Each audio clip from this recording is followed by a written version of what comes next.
Welcome to another edition of Mass Mats and Ma'am. I'm your host, the Outlaw Ellie Red. You can find me on Twitter at JustinHarvey75. You can find the entire show on Twitter at MMMShow75. That was fun. We haven't done that in a while with the actual intro on the video podcast and everything. Did that work? Oh, I still have you muted, Byron. I'll leave it that way. Hey, how's it going, Jimmy V? Good. Looks like it worked from my end, so that works. I don't know. Chat room, you'll have to tell us how that works, that little intro deal, because I got some other fun little video and picture clips I want to play for you guys today. Ooh, video clips. Who are you guys? Why are you here? Why are you wearing scarves? Is it cold in here? I mean, it's yeah. like you're in we went to a much colder place. Get it? I got it. One of you? Great. Yeah. This is riveting. All right. Look at this. Riveting. For Tell people who you are, Byron. You can own a scarf in Southern California. For all $35, it was totally worth it. Yeah, and I should do the rest of the show like this. The thing is, it says Lucha Underground. It appears to be backwards. Yeah, I should do the rest of the show like this. The thing is, it says just in case something cool happens, you can let them know that this is awesome. Sometimes you can't yell loud enough, and you need to physically show words. Yeah, you really need visuals for it. Burr, I'm in West Palm Beach, you guys. It's freezing. Not anymore, now I'm warm. I mean, it's cold in LA right now, so this is actually helping. Which is bullshit. Oh, we didn't do intros. Yeah, that's what I said. Do your intros. Who are you people? I am the Jimmy V, Jim Velasco. You can find me on Instagram and Twitter. Yeah, that's about it. He's the new Lucha Gringo.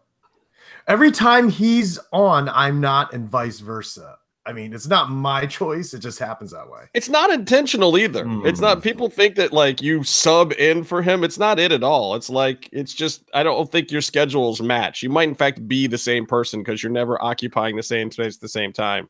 We don't know that that's not true.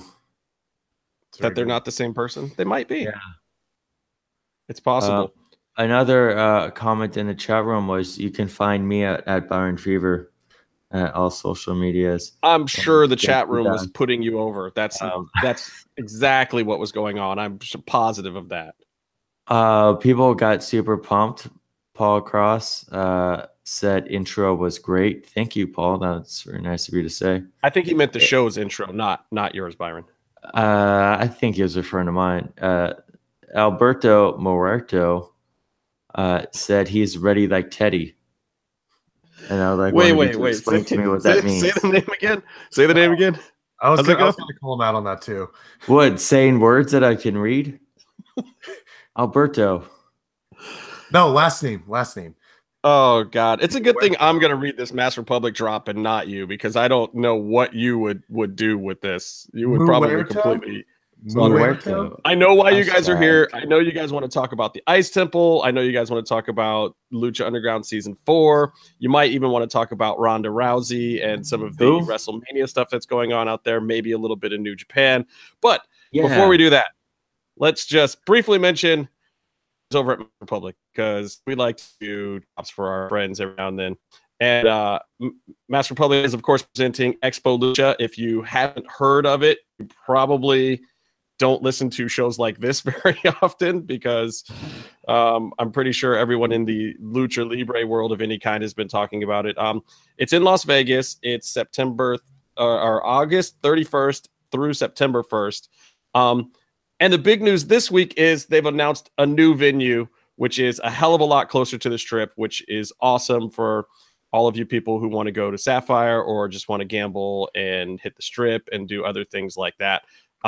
So it's taking place now at the Paradise Event Center at the Westgate Resort and Casino, which is awesome. Has the largest sports book in all of Vegas, apparently, which sounds like something to behold. Hopefully I'll go in there and win some money and parlay some bets on some fights or something that weekend. There's still VIP, platinum, and gold ticket holder stuff available. go to expolucha.com to find out more about it. But anyway, that's for our buddies over at Mass Republic. Expo Lucha, August 31st through the 1st. Lots of cool people are going to be there too. So you got like, let me see if I can remember who we got. Mil Mascaras, Pentagon Dark, Rey Mysterio, Ultimo Dragon, Conan, Bestia, and Damien 666, Seis, Masquerada Dorada, Psychosis, the original Psychosis. I don't think he goes by that name anymore though. Ray Phoenix, the original La Parca, LA Park. Hoovie's going to be there. The Juice. Taya and Mundo will be there. Solar and one of my all-time favorites, Super Crazy, EC Dub. Super Crazy going to be there now, which is super dope. That makes me pretty sure that I'm going to be attending. I just got to figure out, what I'm going to be working on and how fast I can quit it that day. Always a problem in my world. All right. Season 4 has begun. And there's all sorts of weird stuff to talk about. You've got talent posting all sorts of pictures. This is going to be a tricky show for us because I don't want to really, I don't want to give away too much. No spoilers. Yeah, and I've got tickets to the next few shows. So I don't exactly want to get banned from the temple anytime soon. And plenty of people from the temple will probably watch this at some point or another, even if it's not right this second. So I would prefer not to piss them off, not because I want to do any level of ass kissing, but simply because I don't want my tickets revoked. So that being said, please do not expect me to drop any major spoilers. But I do want to talk about what this temple felt like for you guys and for me compared to the old one. I want to talk a little bit about seeing new faces there, though we won't necessarily talk about who those faces are. I'd love to talk about some of the backlash that's been out there about people who have posted spoilers. Because that blew up before we were even out of the temple. There was like this war going on the internet about what was appropriate to say and what's not. And I'm curious, especially from you guys who go a lot, respect the product and enjoy the product, where you guys stand on that. And honestly, that's probably as good a place to start as any before we get into some of the particulars of the place. But what did you guys think of the spoiler controversy about the stuff that got out from the temple? I think it sucks that spoilers are getting out. I think that it's a different type of show, and you sign NDAs, and it's a lack of respect. And for the people who give out the information and the people who post information, it's whether it's a lack of understanding or they're hiding behind a perceived lack of understanding. It's just they don't get it, and it's in the past, it's taken a long time for Lucha Underground to film and then go on air. And so that kind of helps. But this is going to be on TV in a few months. So yeah, we still don't know that official date, but we're hearing it's possibly as early as May. But have you been to other shows that pre-tape, like an NXT or Impact? Do you sign up for those?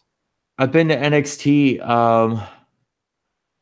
No, you don't. No, that's a wrestling show that you go to that they film. It's like a miniature Raw or SmackDown. Like you go to England, or if you're in England and you go to Raw, and that's going to be a tape delay here. It's treated like the same thing. Like you just go to the show. The spoilers aren't that big of a deal. This is different, though. This is a TV show. You're an audience. You didn't pay for a ticket. Yeah, but it's the same with TNA, right? With Impact. That's true, but the thing is with TNA, with NXT, those are live events you're just attending that happen to be taping. This is an actual television show that's being recorded. This is almost the equivalent of being an extra as a zombie on The Walking Dead and then telling everyone, oh, this character's there, that character's there, this person got killed. That's pretty much the same thing. Right. Well, but see, now a lot of the spoilers I saw, but they didn't go that far. Like I didn't see any spoilers that were really talking specifically about anyone dying. Well, there was a little talk of that, but that was also put out there by a certain individual who was talent who said that they weren't appearing anymore this season.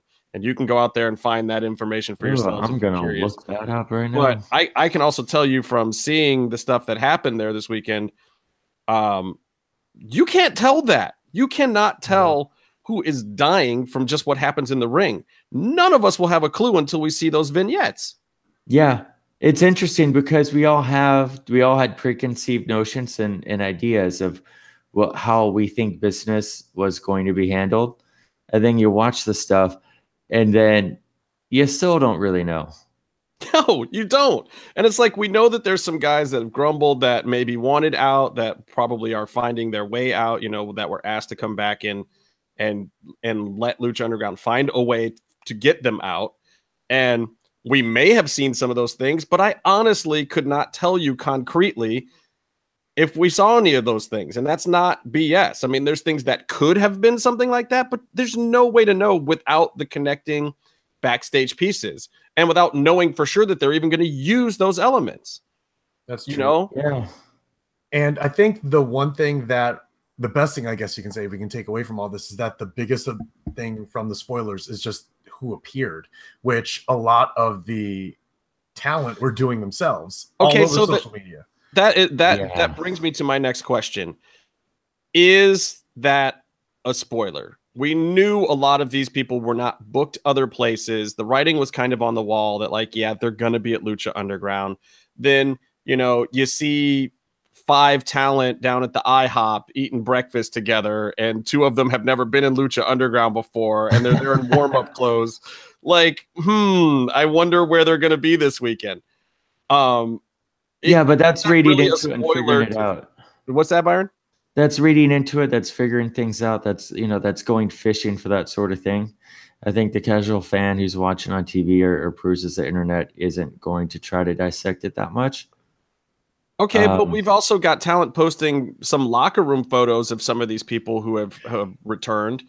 Yeah, I will say that. That's a great point. I mean, I feel that spoilers are bad. I think they're a lack of respect when the fans go to the show and do that. But I just don't know what to say when you might have one of the stars of the show posting spoilers on his Instagram story. Yeah, I don't even want to bring up the worst thing that I saw on the Instagram story. I can't.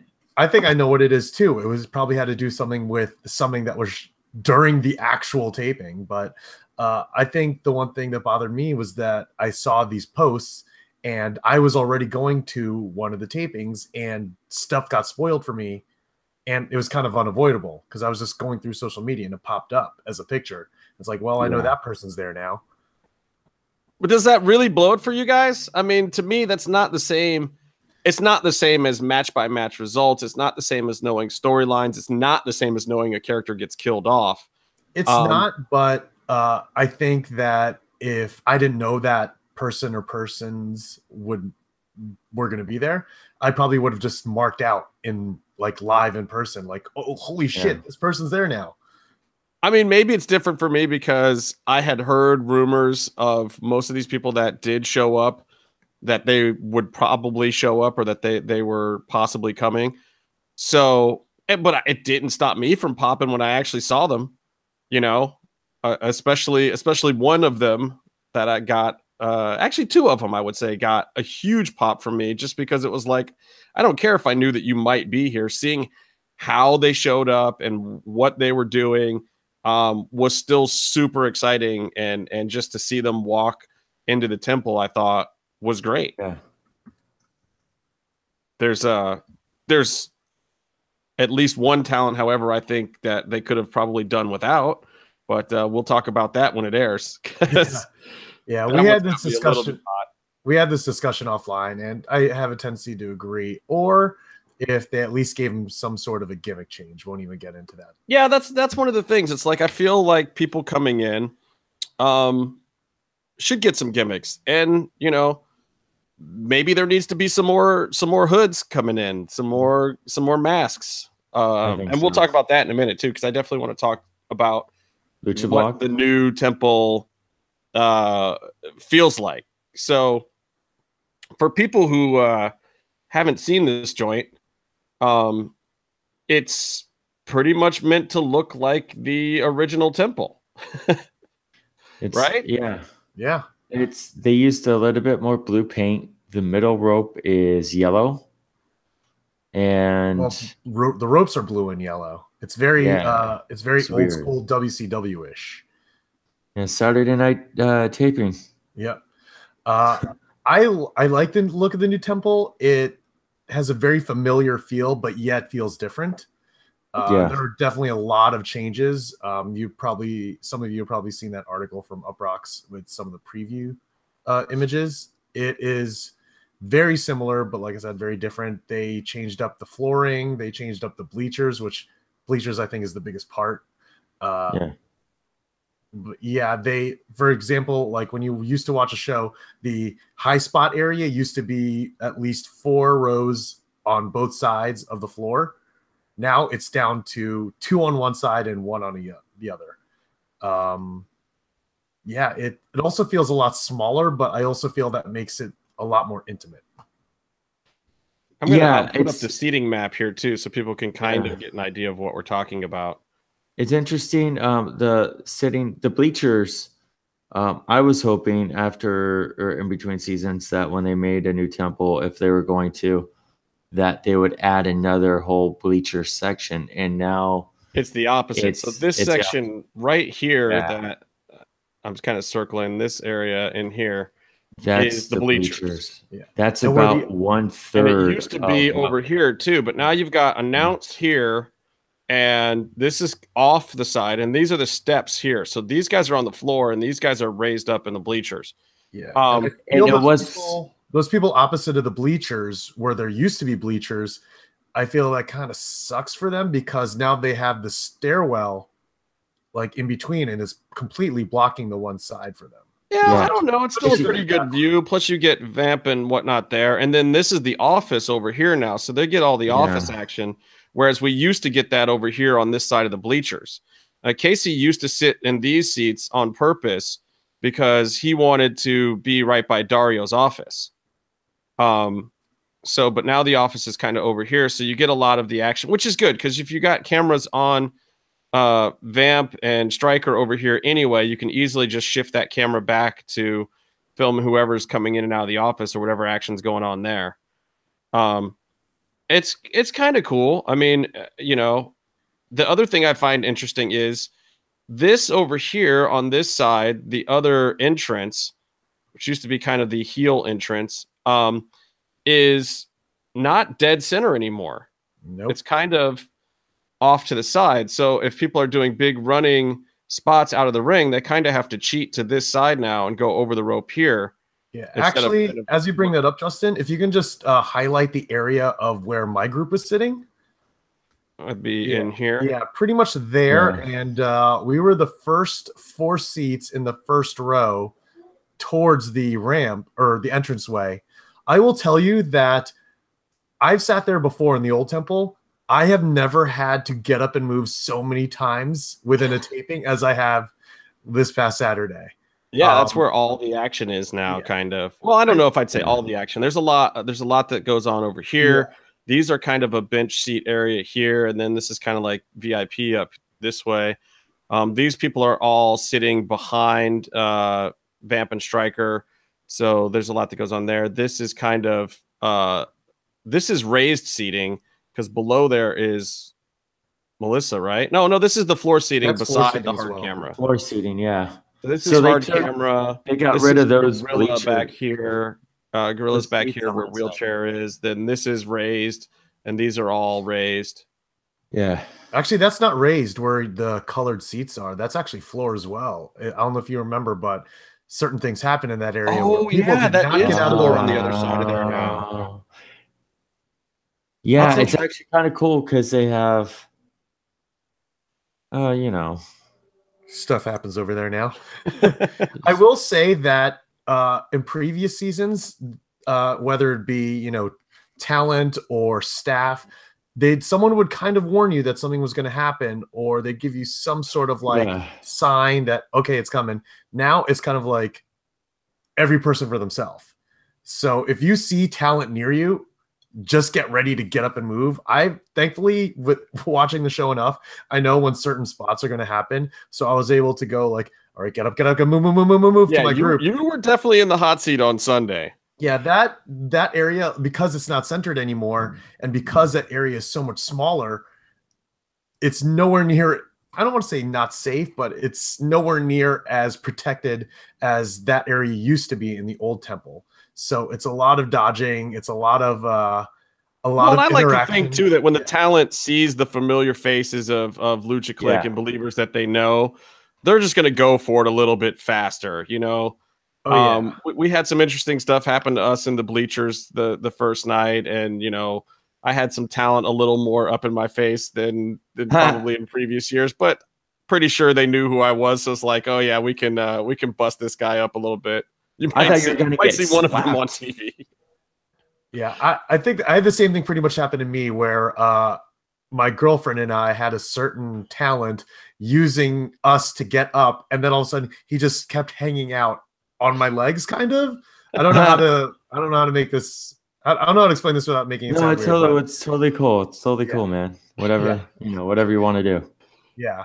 I would say familiarity either makes it easier or it breeds contempt. I don't know. It's one or the other.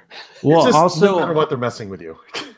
Yeah. Also, I noticed that of the 3 days at the beginning or the first 2 days, usually a wrestler, not a specific person, some of them are scarier than others when they do this, but when they look at you and they just go move or they do something like this, you get up and you run out of the way. And a lot of the new people, which is another thing to talk about there, they don't pay attention. They don't take it seriously, as if harm wouldn't happen to them. They hang out. Next thing you know, like someone gets thrown onto the chairs and onto people. And it's by the third day, they stopped warning you. They would just like, there were spots where like a new part of the seating is you have benches on the floor, like everywhere.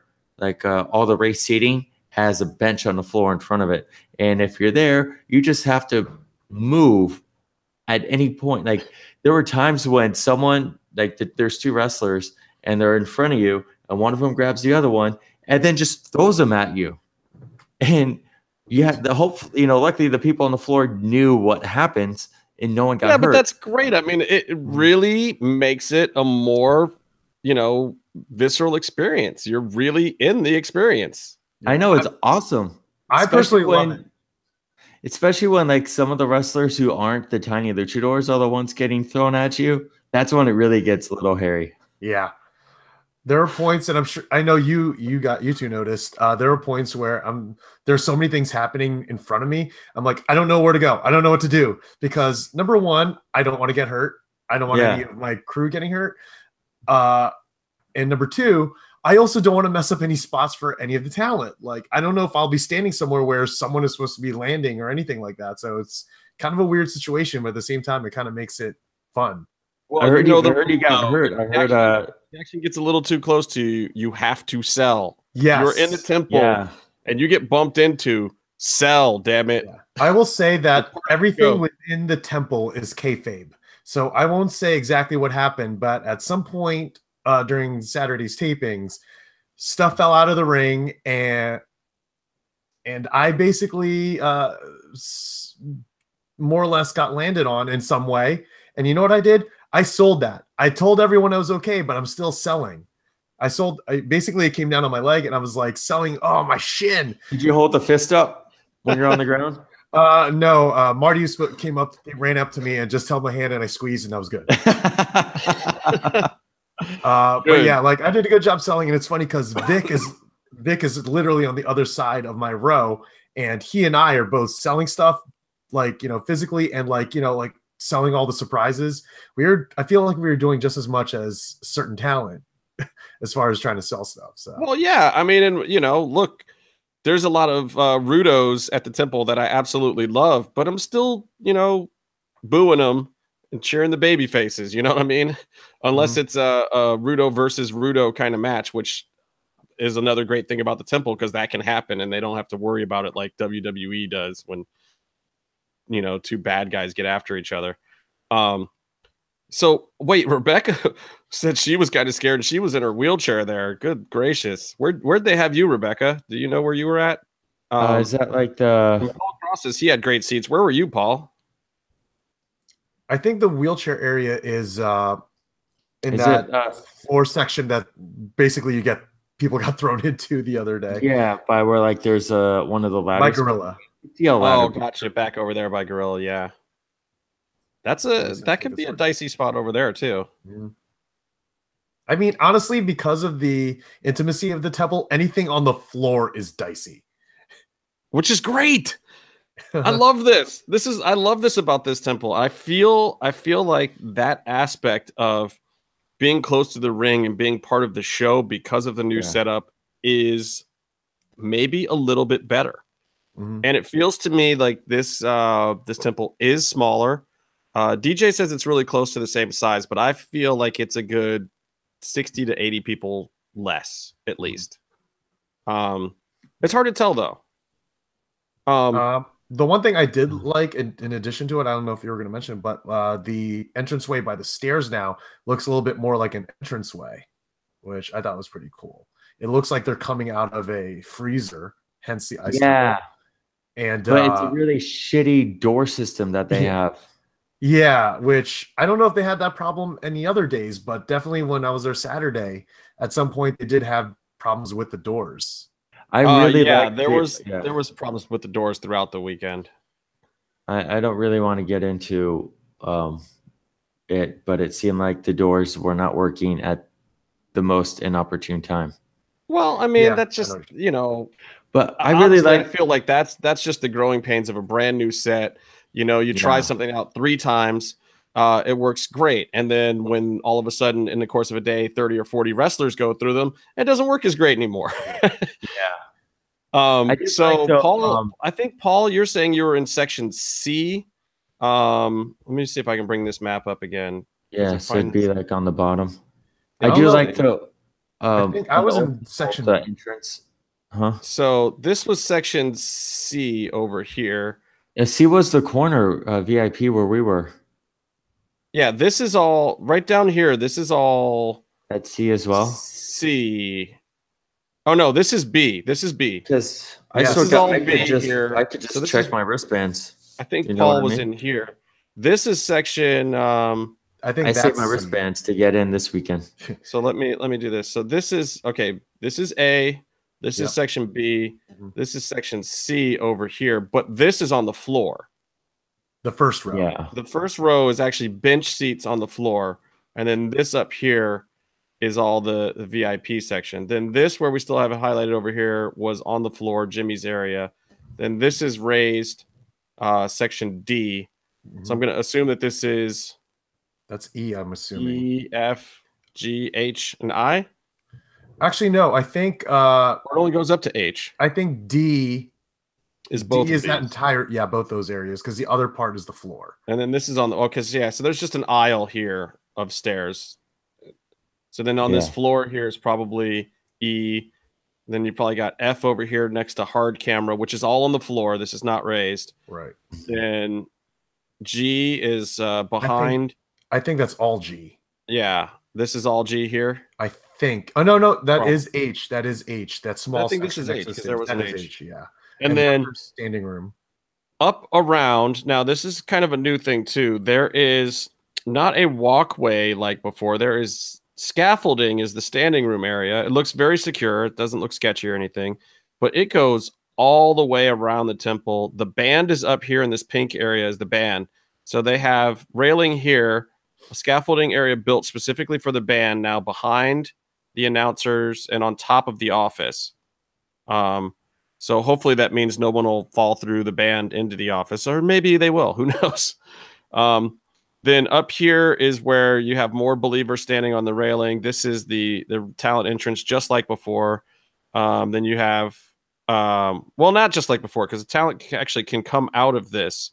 Yeah, it's a straight walking out. It's a straight walking out, whereas they used to come out from the side, from walking through the believers. Should also mention that between sections A and B is a giant opening, which is usually their exit. Right here, yeah. So your main ways into the temple are either through this up here, this platform. Then you got your heel entrance over here, and then over here you have guerrilla entrance, and this is usually where production is coming from if they're running in. And then over here is one of the exits to the locker room. And no one does entrances from here very often, though there were a couple of times when I think people came out or referees came out from here. Yeah, I think that's like the run-in. That's the run-in spot from directly back in the locker room, which is over here. Now, further down this way, you have a whole another facility with a practice arena, which you may have seen on the Way Too Real show last week. Enough said. I was guesting on that show, and some interesting things were going on there live. It's a cool spot. Like, there's a lot of things I like about it, and I didn't know what to expect. The main front lobby area is different now. There's a whole lot less space to wait around outside, but guess what? There's a whole lot less need to wait around outside. Yeah, I will say that the location for the new temple is very ideal. There are 2 breweries down the street. One is literally next door. There's also a good restaurant. There's a pizza place like 2 blocks away.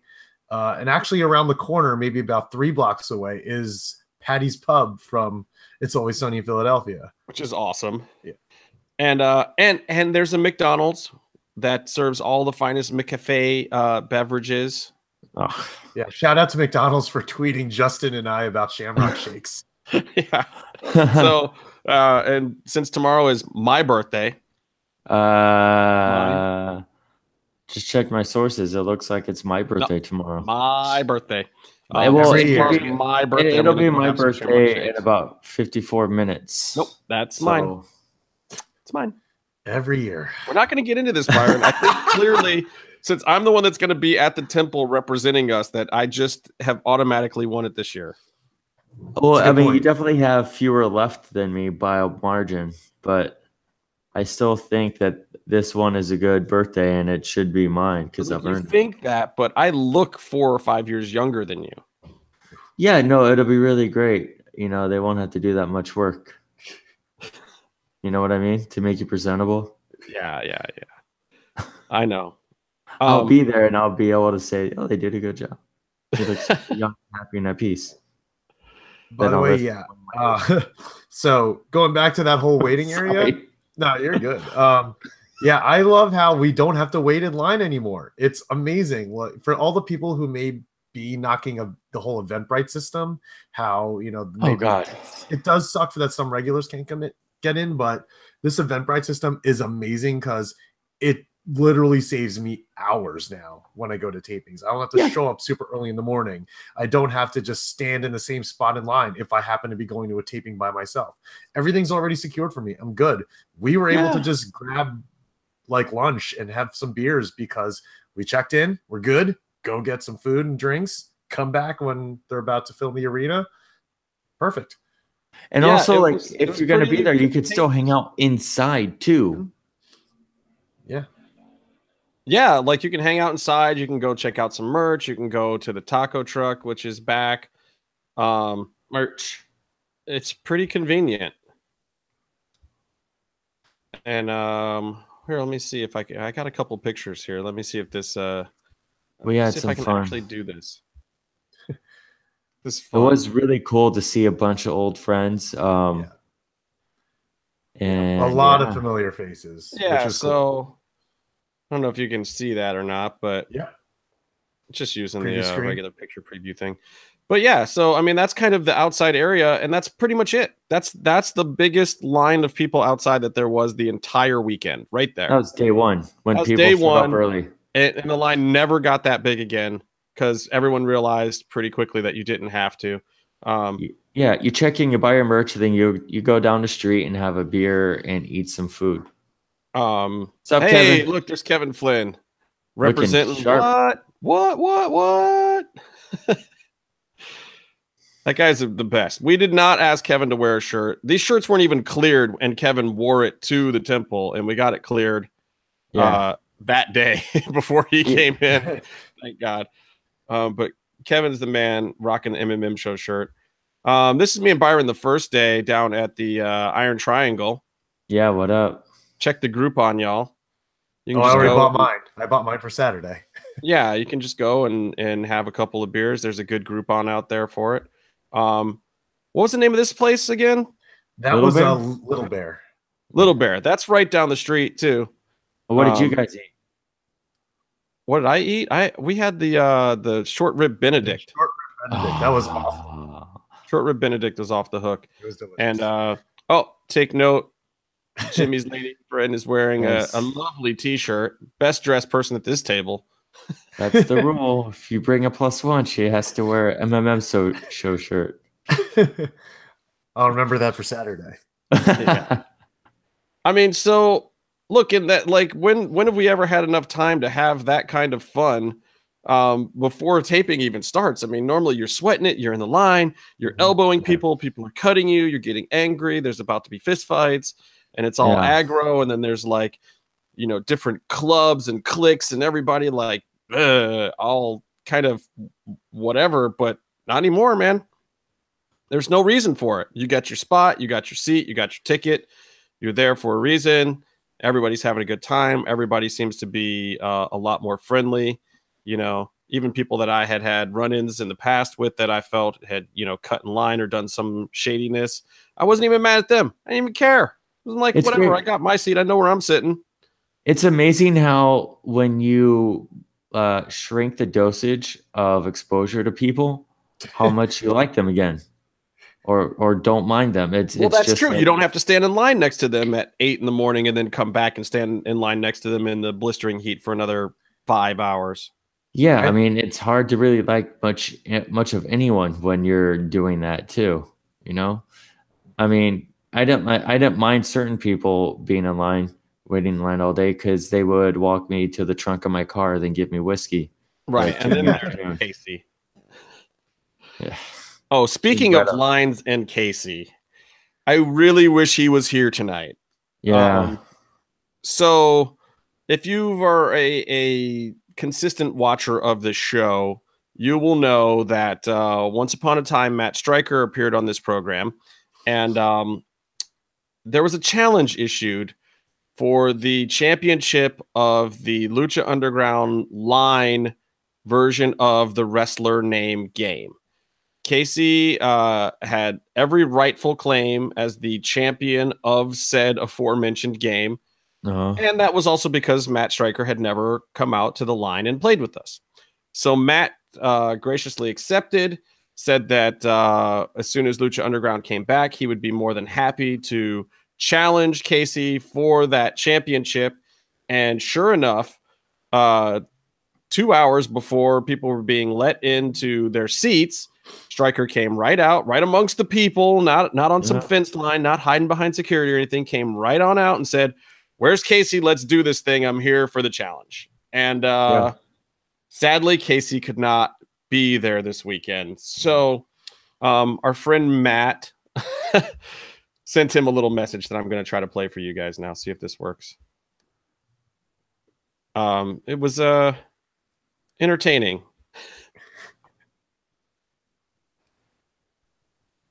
Let's see if I get all these buttons pushed right. You had it for a second. I had it, and then I double clicked. You had a good haircut going there, looking sharp. Is it going? There we go. Oh, lost it again. There we go. There it is. All right, let's see what our friend Spacebar in your QuickTime. Our friend has to say. Evidently, I have defeated you in the wrestling name game, and everyone now knows that I am the champion of the wrestling name game, and there's nothing, and I do mean nothing, that you can do about it. Also love the champion. I also love the random appearance cameo photobomb from Lil Jon Stud in the background. Lil Jon, there are pillows back there. That's about as long as Pillow can take of this show anyway. That 15-minute or 15-second clip. Yeah, is about all he's going to handle of us. He's surprisingly nice to us considering how much he hates our show. So Stryker is now the official winner of the wrestling game, and you guys finally got him a t-shirt. Yeah, we did actually finally get him a t-shirt. Because he was the winner. I mean, winners have to be rewarded, right? Yeah. I mean, we had a t-shirt for Casey because we were expecting him to continue to be undefeated, but we had to throw it in the trash when he lost.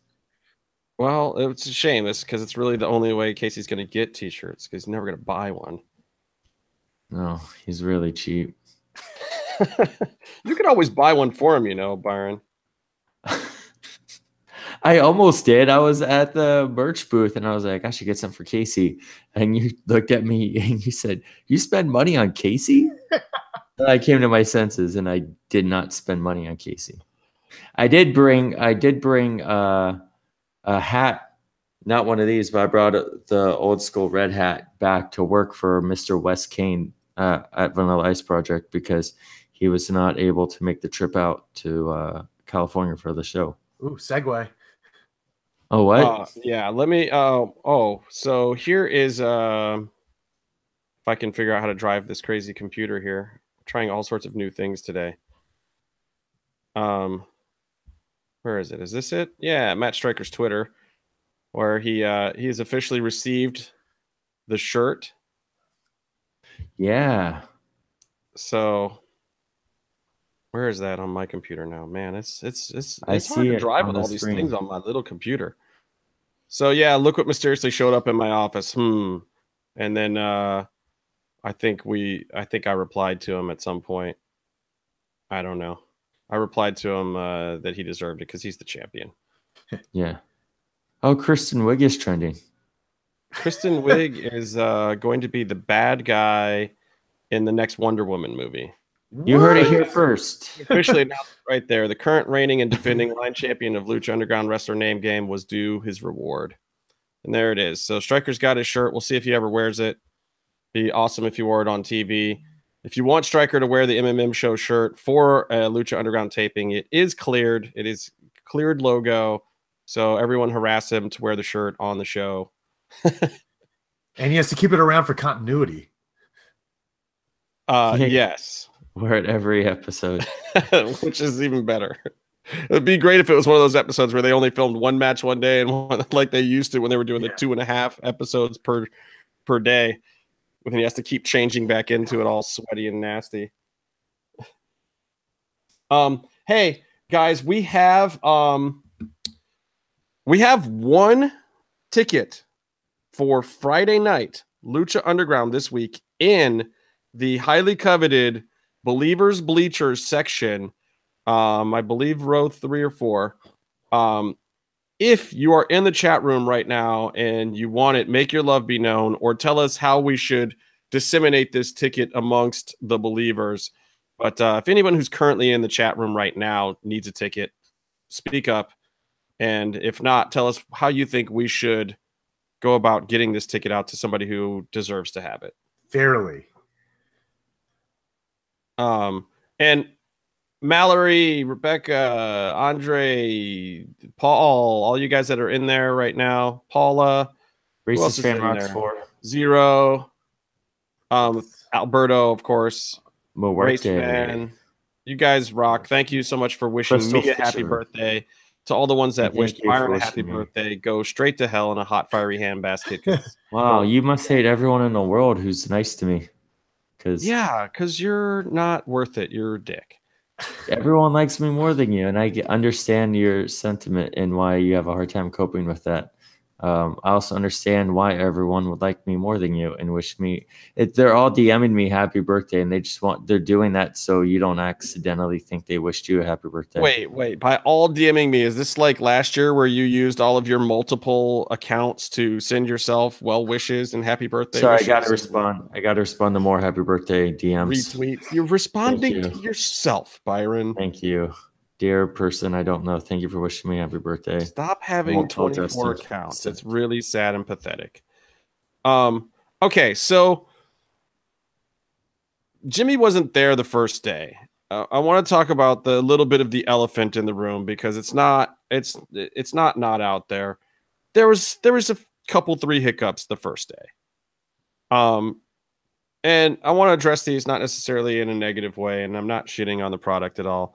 the people involved knew that there were some rough spots the first day. I don't think we're telling anybody anything. It was pretty well reported on the internet as well. There were some slowdowns, you know, honestly, everything with the line, and that probably was the slowest day. Everything with the line was fine. So I won't say that was the issue. That was, you know, people used to come in a little aggravated because of all the nonsense with the line. That was all gone. So everyone was coming in plenty happy. I won't give you any spoilers, but I will say that Friday night show was very ambitious. It was planned to be big. It was big. And I think when you see it on TV, it's going to be big. But the byproduct of that is, without having worked the kinks out of some of the new systems, some of the new people working for the production side, talent coming back for the first time, the locker room really just getting back together for the first time, it might have been too ambitious a show for that night. It just might have been. I don't think DJ was wrong to write it. I think it was worth trying it. I think it was worth going for it, because at the end of the day, honestly, on TV, I think it's going to be absolutely amazing. I don't think that anyone out there who wasn't in the temple is going to feel even one of the hiccups that they may have experienced that day. And I just chalk it up to mostly growing pains. I don't know. You were there, Byron. What do you think? It definitely, I mean, I don't want to say bad things about the show, but it was super, super clunky the first time around. And it was clunky in the areas where they had the new hires pretty much. And, you know, I think a lot of fans who were there, that's what they talked about. Oh, my cat's doing stuff in another room. But also, you know, it also goes along with the wrestlers too, maybe to a lesser extent, but a lot of them haven't been working TV since Lucha Underground, and they might be king of the indies, and that's awesome. And I've seen them at shows, or other people have, and they're great, but it's a little different working for camera. And so you saw those differences. You know, also, like, it's a little rusty of doing the Lucha Underground show all around. And people were trying extra hard on top of that instead of easing into it. You know, I would say they were going more Seth Rollins instead of Randy Orton, to reference a WrestleMania match. Yeah, but at the same time, I can't necessarily blame anyone for that, because I don't think that show was designed for anybody to to go into it smoothly. I mean, it was designed to be a smack it against the wall, slam people's faces right back into the thick of Lucha Underground. Absolutely. I mean, it was full bore all night, whether it worked or it didn't. There wasn't a whole lot of in between ground. Like, stuff either worked and worked great, because there was some awesome, amazing stuff that night. We're not shitting on the whole night by any stretch of the imagination. I think people are going to see that stuff on TV and be like, holy shit, this is the best wrestling show on TV. But at the same time, it was like, man, when stuff misfired, it was like, crap, how do we get this back? Like, it was just, some of it was just hands up in the air, like, oh, that didn't work at all. Yeah, but that's where you see it's a TV show before a wrestling show. And on a wrestling show, you're more concerned about the feel and the experience live, and then capturing and portraying that with the cameras. And this show, they're just getting their shots. So if timing doesn't work out, they have a bunch of cameras. They'll just retime it in the edit. It's this, everything that we saw is going to be like, all the problems we saw are not problems that you'll even notice when it airs. I'm sure they have the best post staff that you can find, I think, on TV. So, I mean, is Race Fan the only one that wants the ticket? Because if Race Fan is the only one that wants the ticket, he can have. I think almost everybody else watching the show right now. Well, he also wants a challenge for the name game championship. Does that mean he has to go against Stryker? You got to call Stryker out, man. Just call him out on the internet. Say that if you're the name game champion, I want a piece of it. But good luck. Stryker is a vicious beast. Yeah. But well, let's have Race Fan earn the ticket. Let's ask him the questions that we wrote down. Okay, go for it. So, Jimmy, you do the first one. I'll do the second one. The questions you wrote down? Yeah. Let me see. Let me pull up my notes. Byron, you're such a dick. And you see how I passed the buck on that? I was like, yeah, go for it. We literally have nothing. Don't this. Yeah. All I know is this guy wrote "Not you, Byron," and so I'm pretty sure that's him making sure that he did not wish me a happy birthday. So I would like to have because I'm the one that has the ticket. So he's absolutely correct. He did. He played his cards exactly the right way. He sent me a DM apologizing for not wishing me a birthday, and he said he doesn't want the ticket anymore, and we could burn it. Literally, get rid of it. All these random DMs that we can't see. It's blowing up. I wish I could show you guys. I don't know how to show you that, but Race Fan, email me at mmmshow75@gmail.com and give me your real name and email address so I can put the ticket in your name and then it will show up in your inbox. That's all you got to do if you want that ticket. Should also specify you have to be checked in by 5:30, I believe. Before 5:30, yeah. Check-in starts at 3:30, and you have to be in there by 5:30. Highly recommend. But it won't be on me. It'll be under you. It'll be on your name. I'm gonna put the ticket in your name. So hit me up with that at that's mmmshow75@gmail.com. No spaces, nothing weird. Just letters. mmmshow75@gmail.com. And if anybody ever wants to get in touch with us, please feel free. And Rebecca, let us know too if there's a weekend you want to go. Maybe we have an extra ticket. We'll hook you up one of these times as well. What was I going to talk about next? So yeah, Friday. We were talking about Friday. It ran a little over as well. I think that the crowd got a little cold. You know, and I was surprised. I thought that on the weeknight shows, they were just going to do one episode. I thought they were going to get through 5 a weekend total, you know, try to film 2 episodes on the Saturday and Sunday and just do 1 episode on the Fridays. I thought the Fridays would be a little shorter, or maybe they'd do more dark matches or try out talent or whatever they were going to do on the Fridays. But it was two full shows, I'm pretty sure. And it ran pretty late, especially considering we were planning on coming back the next day for more. I mean, what time did we get out of there, Byron? I think 11:30. Got out or got home around 11:30, which... No, I think we just got out at 11:30 because at 10:30 we were expecting to be done, and there were still plenty of things to happen after 10:30 that night. Yeah, I was so tired. Wait, was this on Vic V is in Friday? What's up, Vic? Friday. Hold on, maybe Vic wants a ticket. Let's take it away from race fans. Yeah, it was pretty late. I was sitting next to Vic, and it was like, I was there was yawning. definitely some yawning and stretching that we were doing that day. There was a major match going on that I was doing 2 things. One, freaking out. You could probably still hear it in my voice. And then while I was freaking out, I was still yawning relentlessly. I mean, we came back to life, I felt like, when we were supposed to. I don't feel like it was a totally dead crowd, but, you know, I feel like it was a little strange that day. Like I was still happy to be back. So I didn't really care. I was willing to forgive quite a bit just because it felt good to be back. I like the performers that I was seeing. I like the ideas that DJ had written.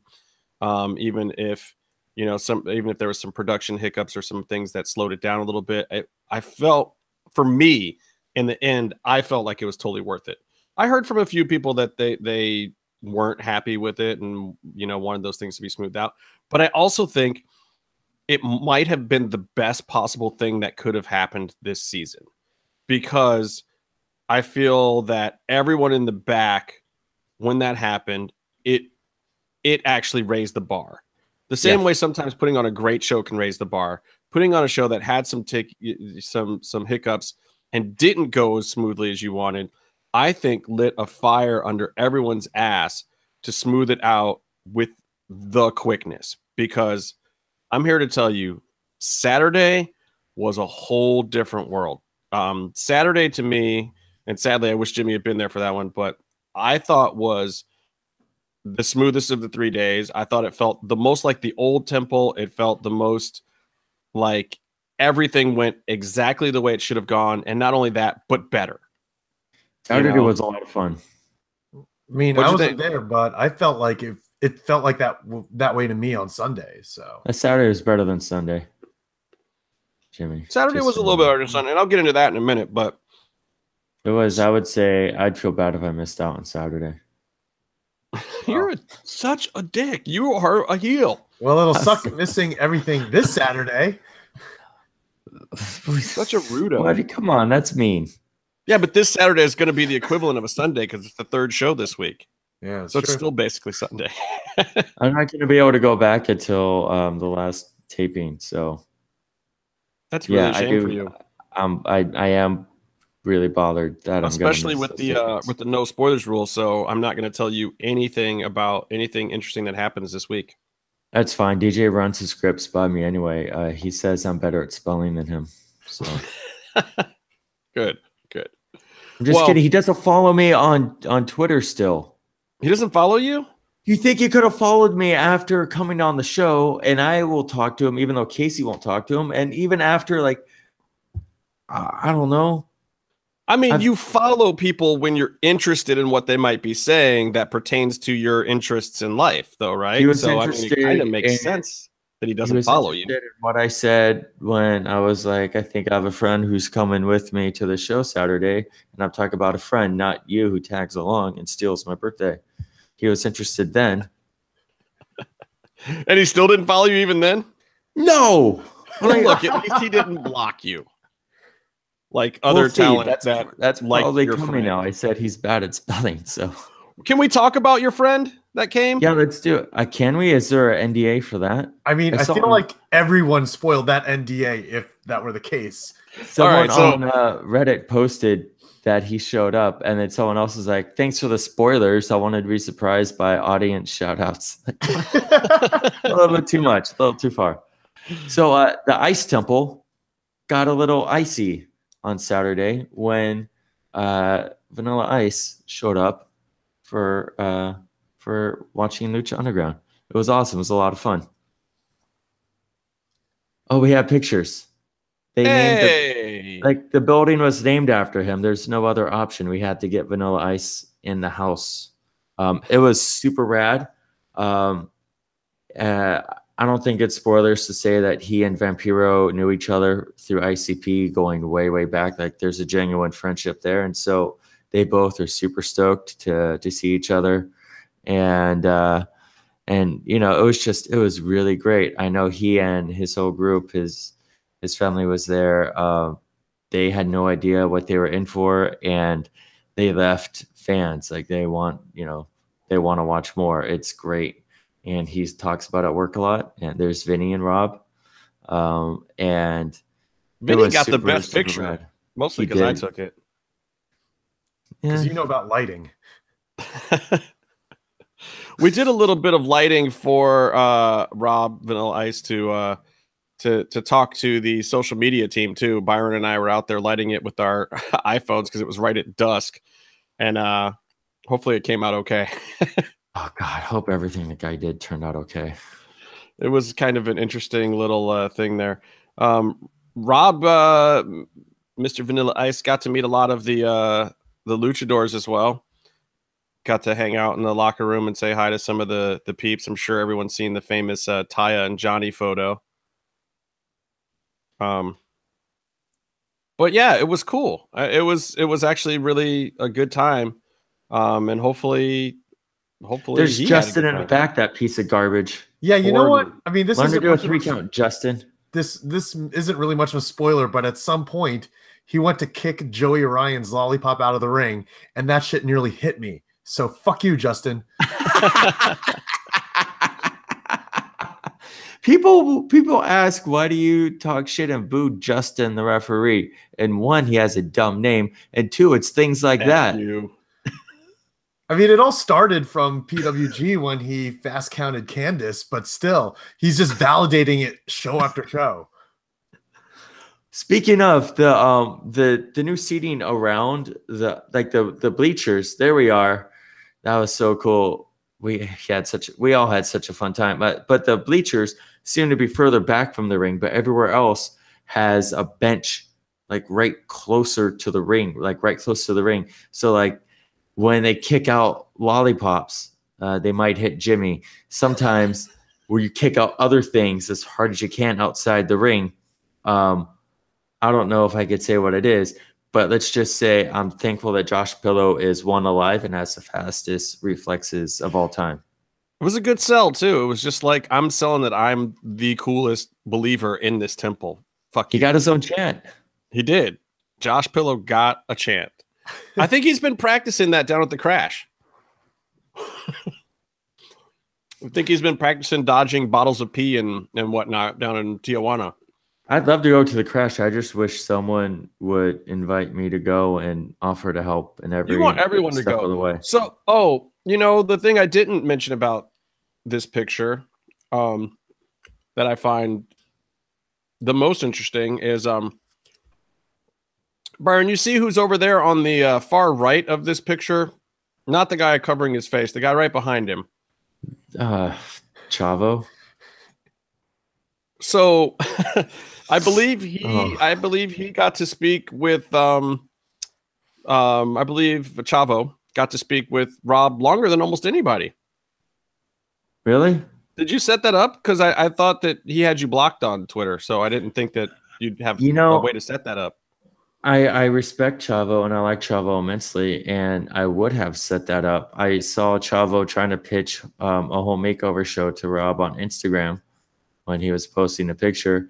Which I think is a pretty good idea, by the way. I wonder who would make that show. I mean, I think you have to be unblocked to be able to film TV shows. But I just work in TV, so I don't know. It's just, I don't know how many times I can beg on a very popular and widely seen podcast to be unblocked on Twitter and still. Have you ever actually just directly said, "Hey, Chavo, would you mind unblocking me?" I haven't actually talked to him in person. I was in the locker room. Vinny was talking to me in the locker room, and then at one point, Rob gave a speech about me in a locker room, and I don't think I was allowed to talk to anyone after that. Okay, can we talk about the speech? Okay, so I'm gonna tell this story. I was talking to him about that today. It was hilarious. So that group picture that we were showing that happened kind of first, and then different people are like, "Hey, can I get a picture?" Chavo just took him away and talked to him for like 5 minutes, and then a couple other performers came up. Taya and Mundo got that photo that you, I'm sure, have seen on the interwebs, and a few other talent. And then poor Evilise was standing there, and she kind of didn't get a picture. So I just kind of turned to him like, "Oh, hey, Evie, do you want to grab a picture with Rob? I'll grab him for you." Yeah. And then finally, when he wasn't getting mobbed up so much, I was like, "Hey, Rob, this friend of ours, can she grab a picture?" So Rob takes the picture. Then he takes a couple of other ones. I think Thunder Rosa didn't even get one, which I'm sorry, Mel. That's totally my fault. I should have hooked it up. I totally botched that. But we got in there a couple minutes late, so I thought that maybe she had already gotten a picture. I just fucking sketched. Anyway, fucking Vinny's got a picture and Mel doesn't. That's so criminal. Anyway, so then we're getting ready to head out, and then Rob, being the saintly, awesome guy that he is, decides to let the whole locker room know, like, "Hey, you guys like me so much. The reason I'm here is because my awesome producer over there, Byron Turk, has been showing me stuff from Lucha Underground since season 1. He's always talking about it. He always gets me so hyped on it. I loved watching Angelico jump off the side of the thing, and he's talking about all these different spots that he likes, which was cool. It's like he knows what the hell he's talking about." And then he's like, "Yeah, and he loves this girl Evilise right here. He's totally got a thing for her." Right in front of the whole locker room, and Evie's just like, and I think she just walked off. It was great. And Byron, my face turned redder than her hair. Like you can tell. I mean, like, he's completely colorless right now, but if you were to see him at this particular moment, this is the most color I've ever seen Byron have in his face. I didn't know what to do. This is my introduction to the Lucha Underground locker room. Yeah, I guess it was. Absolutely hilarious. Evie, don't feel bad. He's like that with all attractive young ladies that he can't have. So I'm not exactly sure what's happening, but I think I'm getting buried. I think that's the only thing I'm sure of. What? What do you mean you're getting buried? You had Vanilla Ice call you out in front of the entire locker room. That's a great thing. Until the part where he sells you down the river with Evie. Yeah. Even more so, I am so disappointed I couldn't make it Saturday. Yeah, it was pretty epic. That moment alone, like all the rest of it, I could take it or leave it. All the rest of it. But the moment you have Vanilla Ice telling the entire locker room that Byron has a thing for Ivelisse was just like first of all, I'm pretty sure that means that Vanilla Ice has listened to this show at some point in time because it's totally an inside joke from this show. I have no idea where he would have gotten that information. I, honest to God, did not feed him any of that. So he came to that on, or it's just really that obvious from you, Byron. Oh God, I'm a big fan of hers, and I think she is a world-class talent. She's probably listening right now. Is there anything you'd like to say to her? I just said it. World-class talent. With a CL. World-class talent. Okay. Yes, world-class talent. Justin, don't make it longer. I'm a gentleman. Sticking to it. And I respect people. Most of them. I respect 2/3 of the hosts of the show right now. And yeah, I mean, I hope she wasn't too embarrassed. I'm sure she's used to that sort of thing. And it was great to see her in the temple better than ever, having a good time doing good matches. You almost don't even need any help, Bear. Like you can just do it yourself. It's like you walk around with a shovel and 80 tons of dirt, and you just kind of throw it on yourself every now and then. It's really, really entertaining. There's nothing I can say. You've ruined my reputation. I didn't do it. All I did was just explain to people one of the fun, interesting things that happened this weekend that doesn't involve a spoiler. I don't know. Maybe that'll be on the show. No, that would be great if it was. In fact, DJ, let's talk about this angle because I think there's an angle we talked where to Roach already about it. Pitiful guy in the crowd at Ultima Lucha waves like this at Evie, and he gets called out by her like, you know, she'll never have a guy that's that reflective in her life. Oh, you're making fun of the lighting in my kitchen. No, you just the fact that you play hockey. We did pitch it to Roach already. I think he's already writing. Like I think he's writing the story instead of working on Big Brother. I hope he's there this weekend too. Roach was not around this past weekend though. Yeah, I think we can blame all the hiccups on Friday on him. Yeah. I think everything him and Stolman were supposed to be doing is what didn't happen because Stolman was not with around. Roach over at Celebrity Big Brother, just finishing up that little show that they were kind of working on. You think Stolman's coming back? I mean, the other guy rang the bell great, so honestly, we don't need him. I mean, I think thought that's the bell ringing was off, and that's all I know that he contributes. What's that? I thought the bell ringing was off. You thought the bell ringing was? I thought the bell ringing was great. I think they should leave Stolman wherever he is. I don't know. Maybe he should come on the show and we could find out. Who gives Melissa? Who gives Melissa her note cards for the entrances? Because Stolman's next to her. Does he do that? Because if he does that, then maybe he should be fired. That's like actual work that's like important. There's no way he does that. Hey, I gotta mention. I gotta send big props out to the Wrestling Guy store. Also, yes, home to all your favorite wrestling merchandise and memorabilia. They're huge supporters of Lucha Underground. If you don't already know that, and they have lots of signings and events. Like, see who did they have last week? They had DJ down there, Marty Elias, Thunder Rosa, Marty the Moth. They had all the Martys from Lucha Underground in 1 week. Yeah. And tonight, right now, in fact, as we speak, they have the Rabbit Tribe down there, though it's probably a little late for you to run down that way. But anyway, if you're interested in cool Lucha Underground events, definitely make sure you're following them on Twitter at Wrestling Guy HP for more details about where you can see cool events. Get down to the Wrestling Guy store, and always cool Lucha Underground stuff going on down there. Like they had Penta with the belt, and in fact, that was we were talking about this in the DM.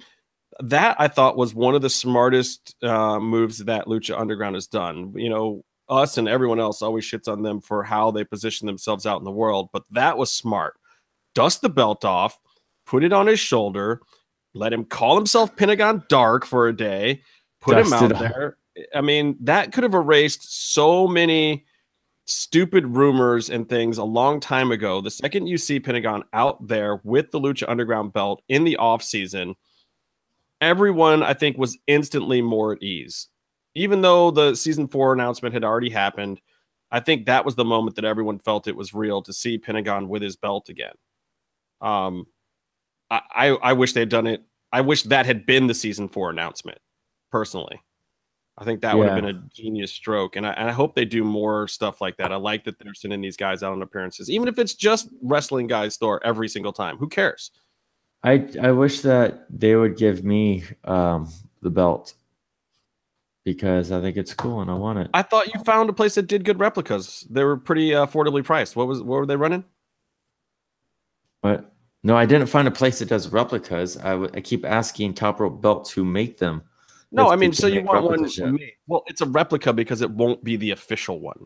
Doesn't matter. No, replica is a cheaper version. Like the ring quality, they can only sell right now the ring quality belts, which is too much money. Let's just say I'd rather buy a car with that money. Is that the one that Rosas has? No. He on eBay you could buy cheap bootlegs for a few hundred, like three to four. I don't know. I was looking at that belt. I don't know. It didn't seem cheap anyway. Rosas's belt looks good. Yeah. Yeah. I mean, maybe you should just beat him up in the parking lot and take it, but Rosas is kind of a pimp, dude. Rob took it from him. I'm not going to challenge Rosas to a fight. Yeah, I wish we had all of the selfies that Vanilla Ice took himself, because there's one. The first thing he did, he's not even in the temple. He's walking through all the fans. People are mobbing him up for pictures. He just grabs the belt off of Rosas' shoulder, and he's like, "Oh, I'm taking a picture with your belt, homie." Didn't even offer him himself. He's just like, bam. And then he got a selfie later with Rosas, which was dope. But I thought that was the pimp move of the day right there. First guy you see with a belt, just grab that mug and get your photo up. That was awesome. Rob got a bunch of pictures with the belt. So Byron, why did Saturday feel so good? Why did Saturday feel like the most temple-esque of the days at this new ice temple? I think Saturday felt better. One, because it was at a normal time. I think it ran a lot better, and the momentum and all that was a lot better throughout the day. I think, though, that just to be honest, like Vanilla Ice showing up got everyone, fans and crew and wrestlers, even every single security guard there asked for a picture with him. And like everyone is super genuinely excited to see him. And that got everyone really excited. Vampiro does his normal pump up. He did an extra special pump up speech, that whole thing before the taping starts. Rob, and I think everyone had their shit together. I mean, production was more than smooth that day. So, there was no hiccups to be found. Yeah, so we got to like a really high level of energy, and then they rode the momentum, the wave all the way through, and it was just so much fun. It was great. I mean, Sunday was also really great. I think they were both probably very similar days. Even though I want to make Jimmy feel like he really missed out. Well, there was one difference that I kind of felt on Sunday, and that was I felt it was a little more like a PWG show on Sunday. Yeah, with a lot of the chants. And I don't necessarily think it was, a little of it was LU, maybe with just the people that were out there and what you were getting performance-wise, but I wasn't necessarily mad about that. I feel like, you know, sometimes change is good. You know, Lucha Underground is evolving into some different directions. We'll talk about that in a minute. But I did feel like the crowd especially felt more PWG-esque on Sunday to me. Or not even PWG, just indie show-esque. The audience did. I mean, am I crazy? No, it definitely felt very indie-ish. I don't know. I feel like Lucha fans try to keep it, you know, very in tune with the Lucha, you know, I can't even think, like mentality as far as, you know, stick to the chants that associate most with the talent in the ring, like the culeros and all that. But yeah, Johnny Puto came back. It did. No, but which one is the one we're not supposed to say? Johnny Puto or Johnny Culo? Puto. We're not supposed to say Puto. We're supposed to say Culo. No. Yeah, and that was surprising to me that it came back because of all the new people. Yeah, and remember, we're chanting Johnny Zero. That's actually what we're chanting.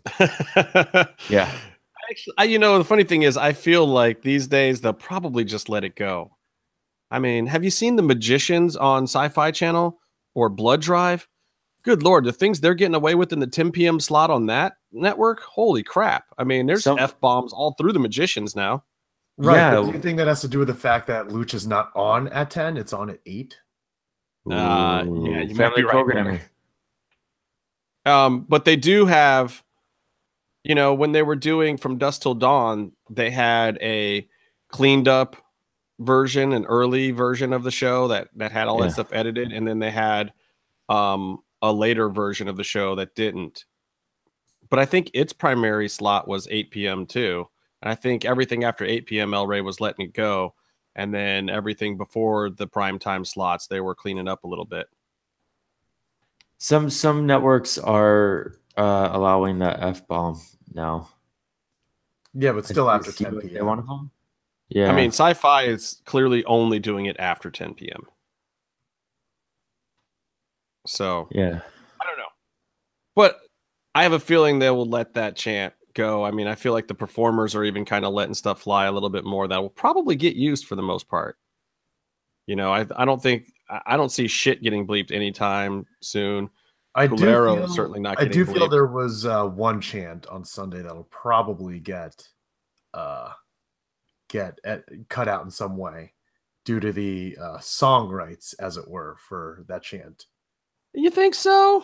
I don't know. I mean, I've seen that appear other places, but yeah, you're right. They might have to pay a little bit of a royalty on that. I mean, because with other shows or with other wrestling shows, it's because it's live crowd. It's not the actual song, but because it's airing on a television show primarily.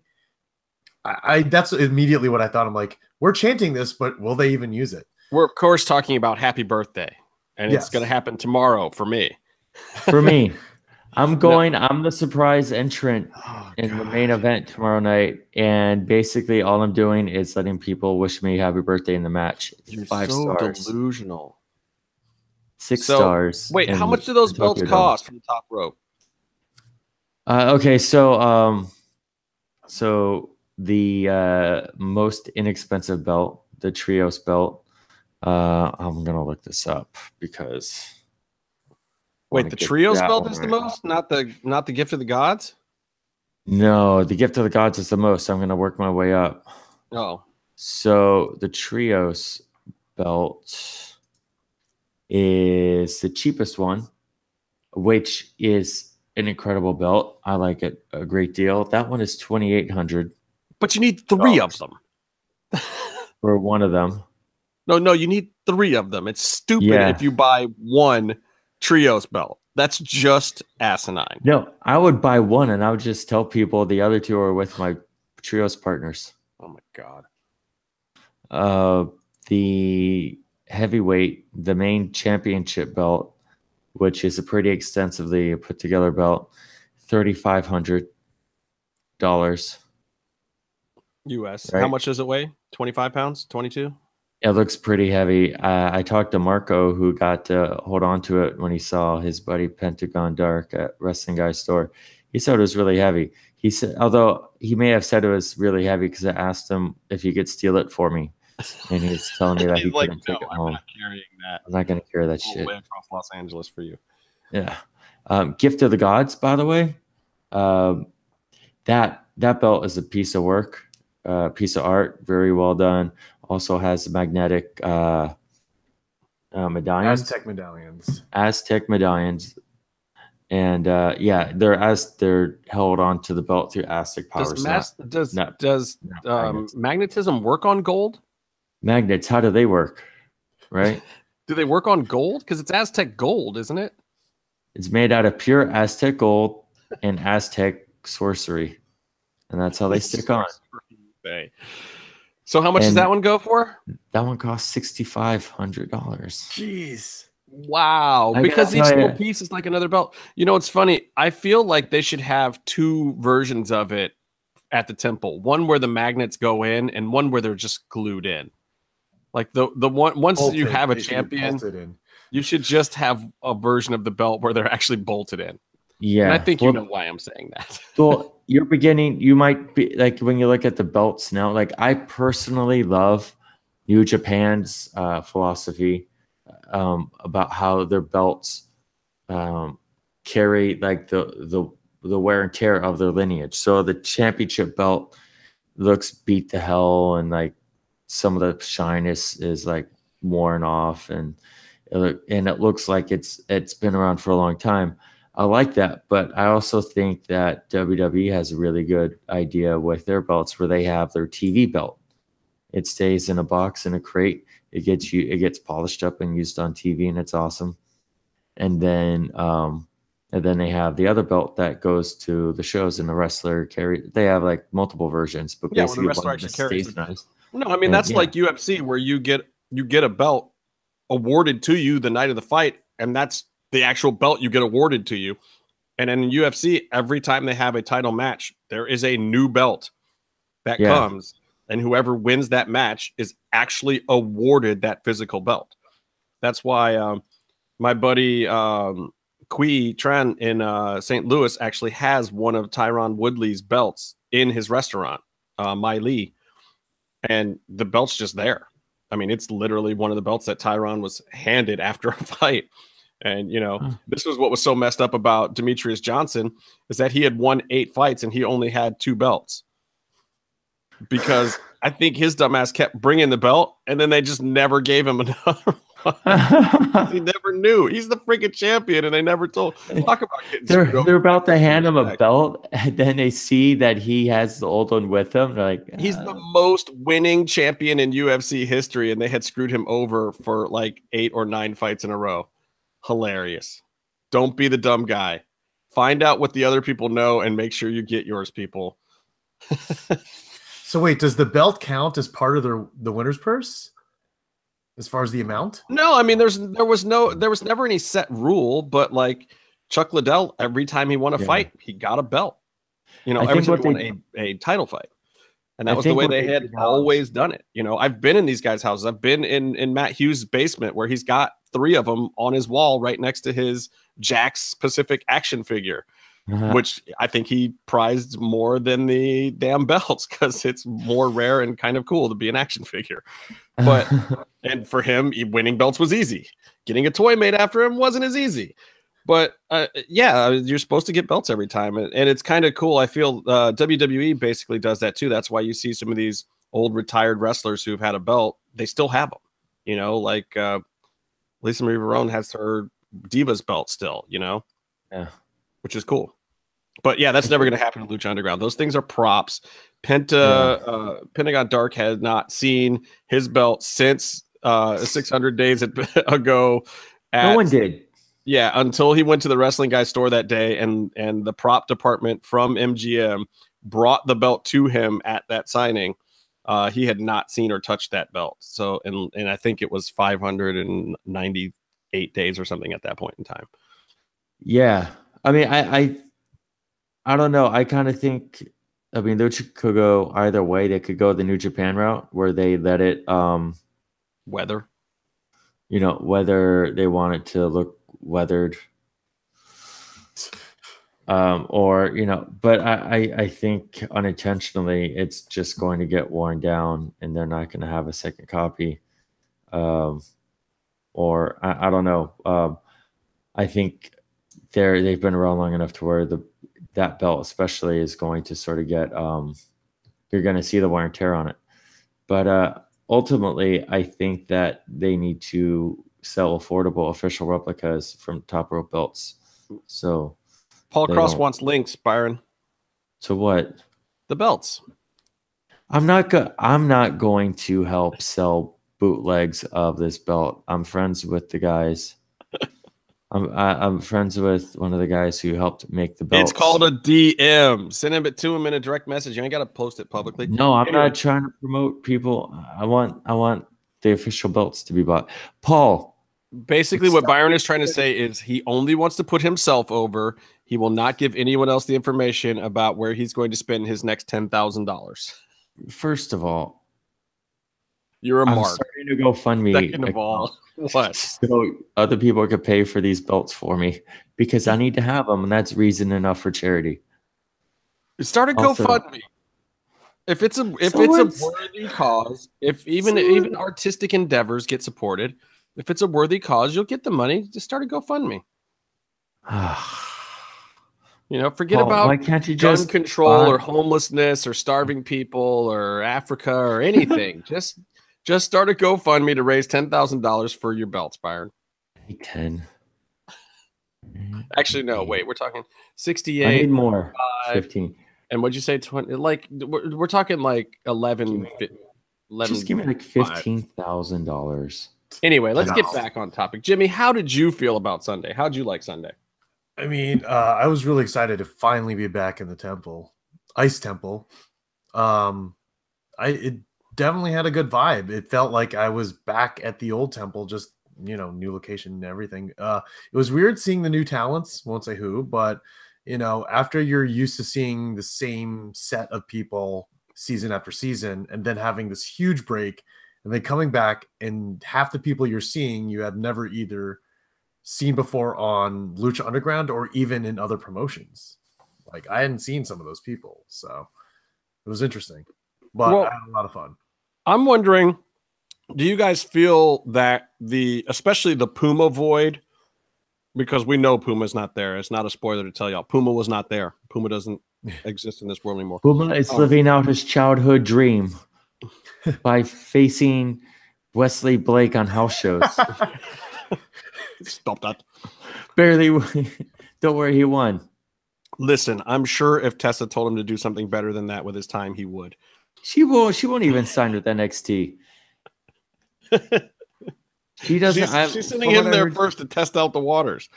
She's been there for like 2 years and they haven't, and it's not worth it for her to sign there. So, was the Puma void filled? Do you guys feel? Was Puma's void filled? Does he like having his void filled? No one off the top of my head sticks out as far as, you know, that uber face void just yet. And even if there was someone there, I'm sure I probably couldn't mention it anyway. But as of now, no. But then again, this was just the first set of tapings. We'll see what happens starting tomorrow and then going on for, you know, the next few weeks. Yeah, and going with that whole like who died and this, that, and the other thing, it's like I couldn't tell you. Not because I have some information that I don't want to give, but it's like you don't know. There's just no way to know without seeing the way the backstage segments play. Like I'm sure after 3 weeks of tapings, I'll know. Like if certain people just don't come back, I'm gonna assume that some shit happened to them, that they got themselves bailed. So, but who the fuck knows who Matanza's eating in the basement, you know? And I mean, I hear tale now that they're talking about Rey Mysterio again for WrestleMania. We'll see if that goes through, if that actually happens. I feel like if he's going to sign some more permanent kind of deal, that sucks because I'm hoping that, you know, he's just still under his Legends contract right now, from what I understand, where he can do appearances for them. He gets merchandising, but they also get rights to do merchandising of some of his stuff, but he gets paid for it. but that's it, that he can appear other places still right now. So I'm hoping that Lucha Underground can shell out some cash and tie up that storyline somehow. That'd be awesome. But man, you're talking 2.5, 3 weeks to do it. And I don't know if you can acquire Ray that quickly. Yeah. Also keep in mind that at the end of March, he will be in Long Beach for New Japan. Yeah. Or not. If he signs the deal for WrestleMania, he could start canceling shit. That's true. I mean, I really hope it doesn't. To that too, don't you? Yeah. I mean, either way, I'm going to that show, but I'm going to that show. Yeah. That was the first match announced. Now, if he got pulled because it was the first match announced, and you got to assume people were buying tickets based on that a little bit, especially in Southern California. Would you feel that they should offer refunds if he gets pulled from that card? Well, the tickets that went on sale after they announced it are very, very few. Yeah. I think they opened up some like upper level seats. I'm not sure. I think maybe they. Oh, so just the show was announced when he wasn't on the card when the tickets went on sale? There was the whole show sold out in like minutes without any card. Yeah, just like in that case, y'all getting no refund. Yeah, just like the last Long Beach shows, there was no card for either of those. I think they only announced that Okada, Tanahashi, Kenny, and Naito were appearing, but they didn't even announce any kind of a card until like a couple months later. Yeah, now it's a super card. WWE gets away with it all the time, so. But it's like, you know, if a UFC main event pulls out at the last minute, they offer people refunds. You know, it's like, that's who I came to see. So, yeah, I have to imagine, though, that it's possible. Well, I hope not, because I still would love to see Ray versus Liger. I mean, that's oh my god, best cruiserweight in the world versus the best junior heavyweight in the world. Yeah. Oh, that picture. Oh, yeah, that one is ridiculous. That one that I can't really show. Well, I mean, it's already out there. I'm pretty sure Johnny Mundo Instagramming it will show it to more people than our YouTube broadcast. Maybe. You never know. But well, the audio version goes out to a lot of people.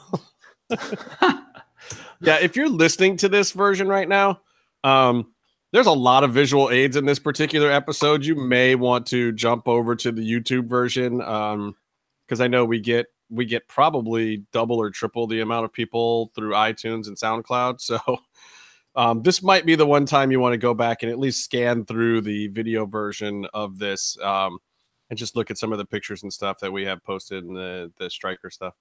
I guess you still get the audio of the Striker stuff on the audio version. Yeah, I was very pleased with the third day. I feel like it's headed. Lucha Underground may be headed more in that direction. I think it's going to really depend on who else they bring in this season, which kind of brings me to the post that Lucha Blog had up, asking, what is Lucha Libre? What defines Lucha Libre? And my question isn't so much what defines Lucha Libre. My question is more, at what point do you feel Lucha Underground has to represent Lucha Libre? Is it okay if it becomes kind of like a televised super indie? Does it need to have more Latino and luchador presence in general? I mean, it's like, you look back at that first season, Mundo, who else was there? What other Güeros were there, first season? Big Rick. Yeah, but I mean, it wasn't a lot.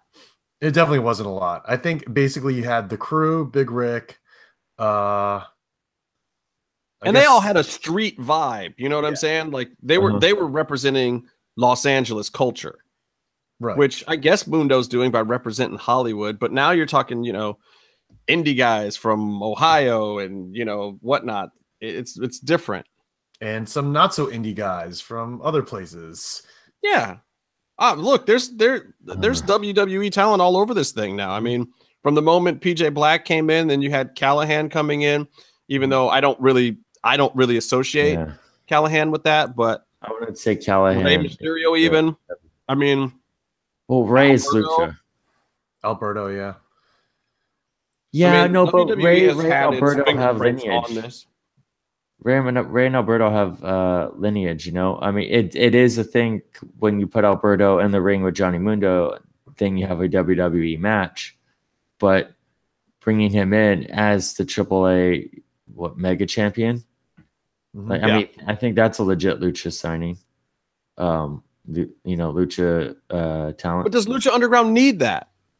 Do we feel like they need that? Do we need, Tejano to come up here and be as strong as he is in Mexico? Do we need that kind of presence on the card? Do you need a Pagano or, Psycho Clown or somebody, or even Wagner to come back more?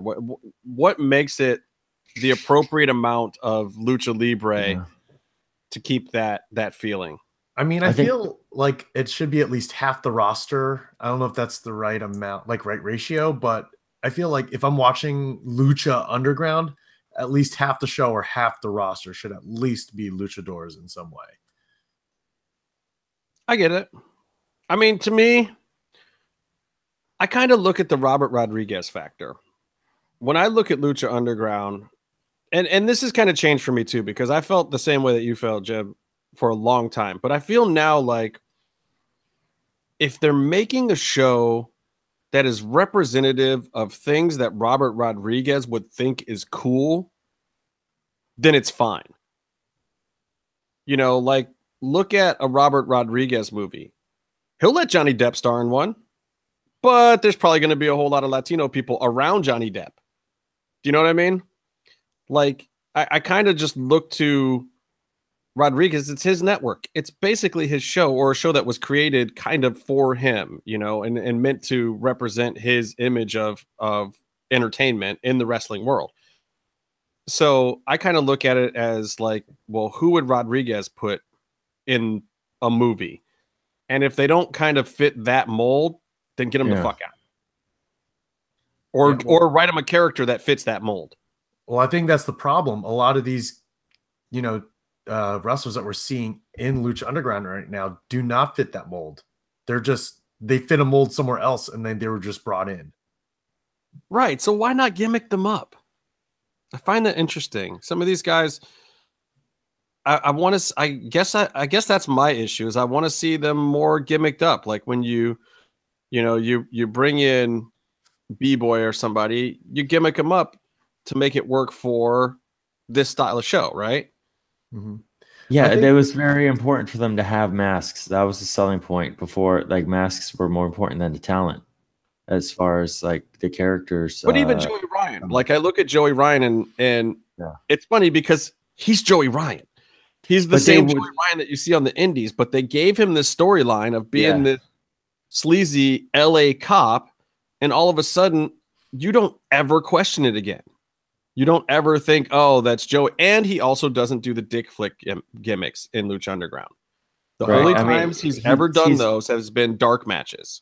Dark Battle Royals, and he dick flipped like 10 people at once. Right. But he has never done that in a televised match. It's not part of the Lucha Underground world. So he has that part of his indie gimmick over there. And then he's just, you're so sleazy, Joey Ryan, the sleazy cop guy in Lucha Underground. And that totally works. But these other indie talents coming in, or not even necessarily indie, these other new talents coming in have to be made to fit into this world somehow. And I'm sure DJ's got some stuff going on backstage, and maybe that's what it is, and we haven't seen some of that yet. But I know there's a lot of complaints out there that, Lucha Underground is losing its lucha, and pretty soon it's just going to be Fight Underground. Yeah. Well, I think they need to make the best show for the broadest audience. That's number one as far as making a wrestling TV show. But wouldn't that be to get rid of Lucha Libre altogether? I mean, those guys don't draw the same as most of the even mid-level American talents. But I think, but with being on El Rey Network, it needs to really represent El Rey as a network where their brand needs to be represented in all their shows. And then that's when you start adding those, qualifiers to what the show can be, and having the word lucha in it. I mean, it's like a false promise if you don't deliver lucha libre with lucha in the name. You know, people are going to come in and give you their attention, and so you need to follow through on that. But I think personally, my opinion is that Lucha Underground has suffered with the Lucha Libre talent because of bad talent relations that AAA has had, and AAA is their source for Lucha Libre talents. And basically, through what's been covered 1,000 times, Lucha Libre talents are the hardest talents to sign for Lucha Underground. So you see that. Even the people that want to work there and they want to work have to take a whole season off for whatever reason. And it's, to me, that's what it really boils down to. It's like you want to hire someone who can do a job for you and you depend on them. And you can't with a lot of Lucha Libre talent because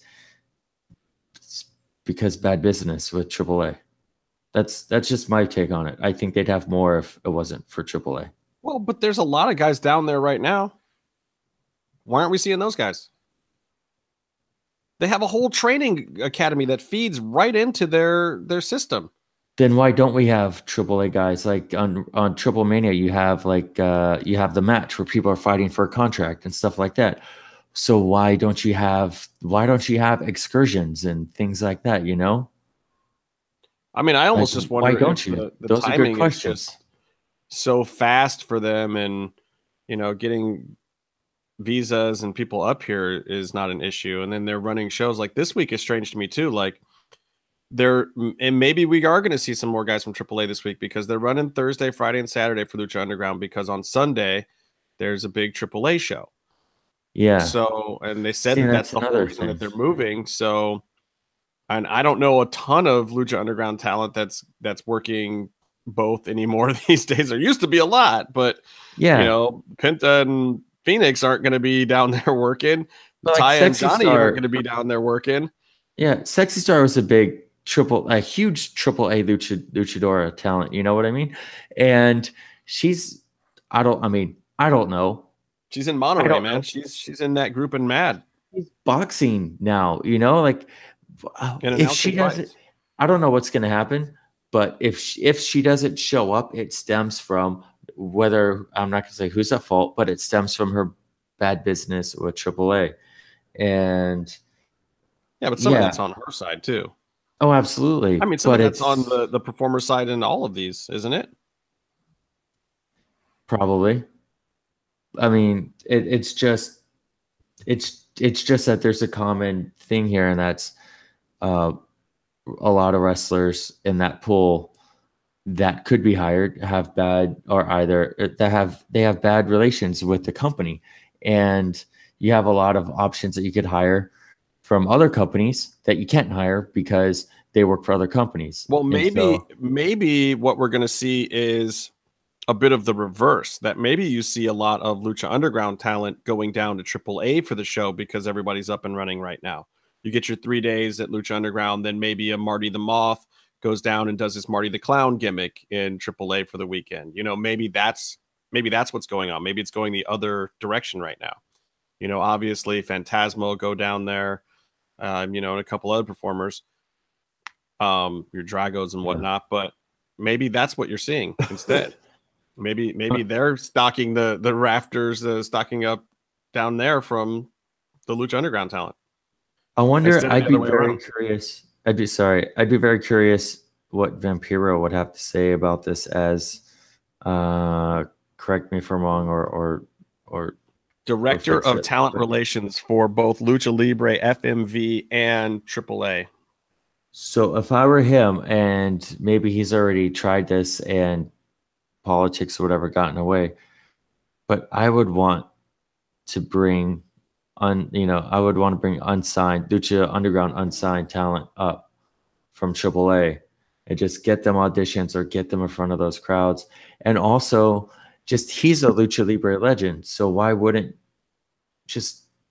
I think it would behoove the product.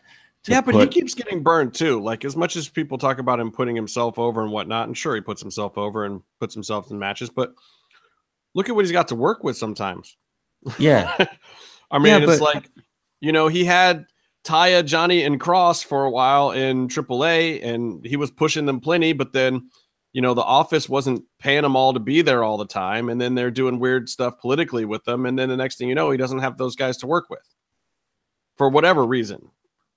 Yeah, I mean, he's kind of one of the boys, and he was put in a spot where, Conan's had that issue too. It's like he brings a bunch of dudes up, and like, luckily for him, a lot of those guys have freed themselves back up and are now available to him again, but he jumps from spot to spot and loses his ability to work with the guys he wants to work with. And then he's got to groom some new guys. And, I think like Vampiro's in that same spot. And I think for Vampiro, it's probably more frustrating than it is for a guy like Conan to keep having to reestablish new talent and bring them up and then fight for them to get through the system, and to move their way up the ranks. Cause how AAA is too. It's like, nobody's going to just let you have some high mid-card spot overnight.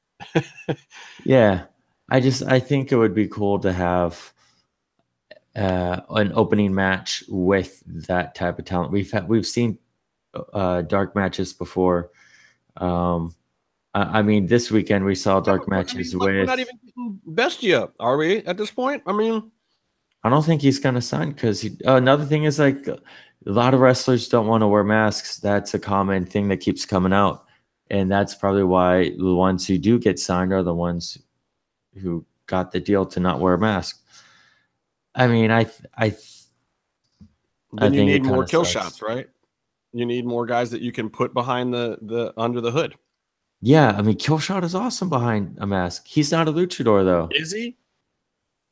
Or is he more over when he's not under the hood now? I think he killed it in the 600 days that Lucha Underground has not been filming. Oh, absolutely. I think he's more of like a CZW type of guy. Like he does that. He takes that Lucha Libre type of high-flying, acrobatic type presentation and adds broken glass and trying to kill himself to it. But I don't even think he has to do that. I mean, I think he does that for his day rate. But we'll see. We'll see. No, that's what he's selling though, and he's definitely put his name out there doing matches that some people look at it and go like, right. But with a pretty face not under the mask, I think that sells better a lot of places. Yeah, for him, I don't know. I think it's an interesting thing that we'll see develop throughout the course of this season, whether or not Lucha Underground becomes the weekly televised PWG or whether it stays this more underground, Mexican wrestling fringy show, that's fit for Rodriguez's network.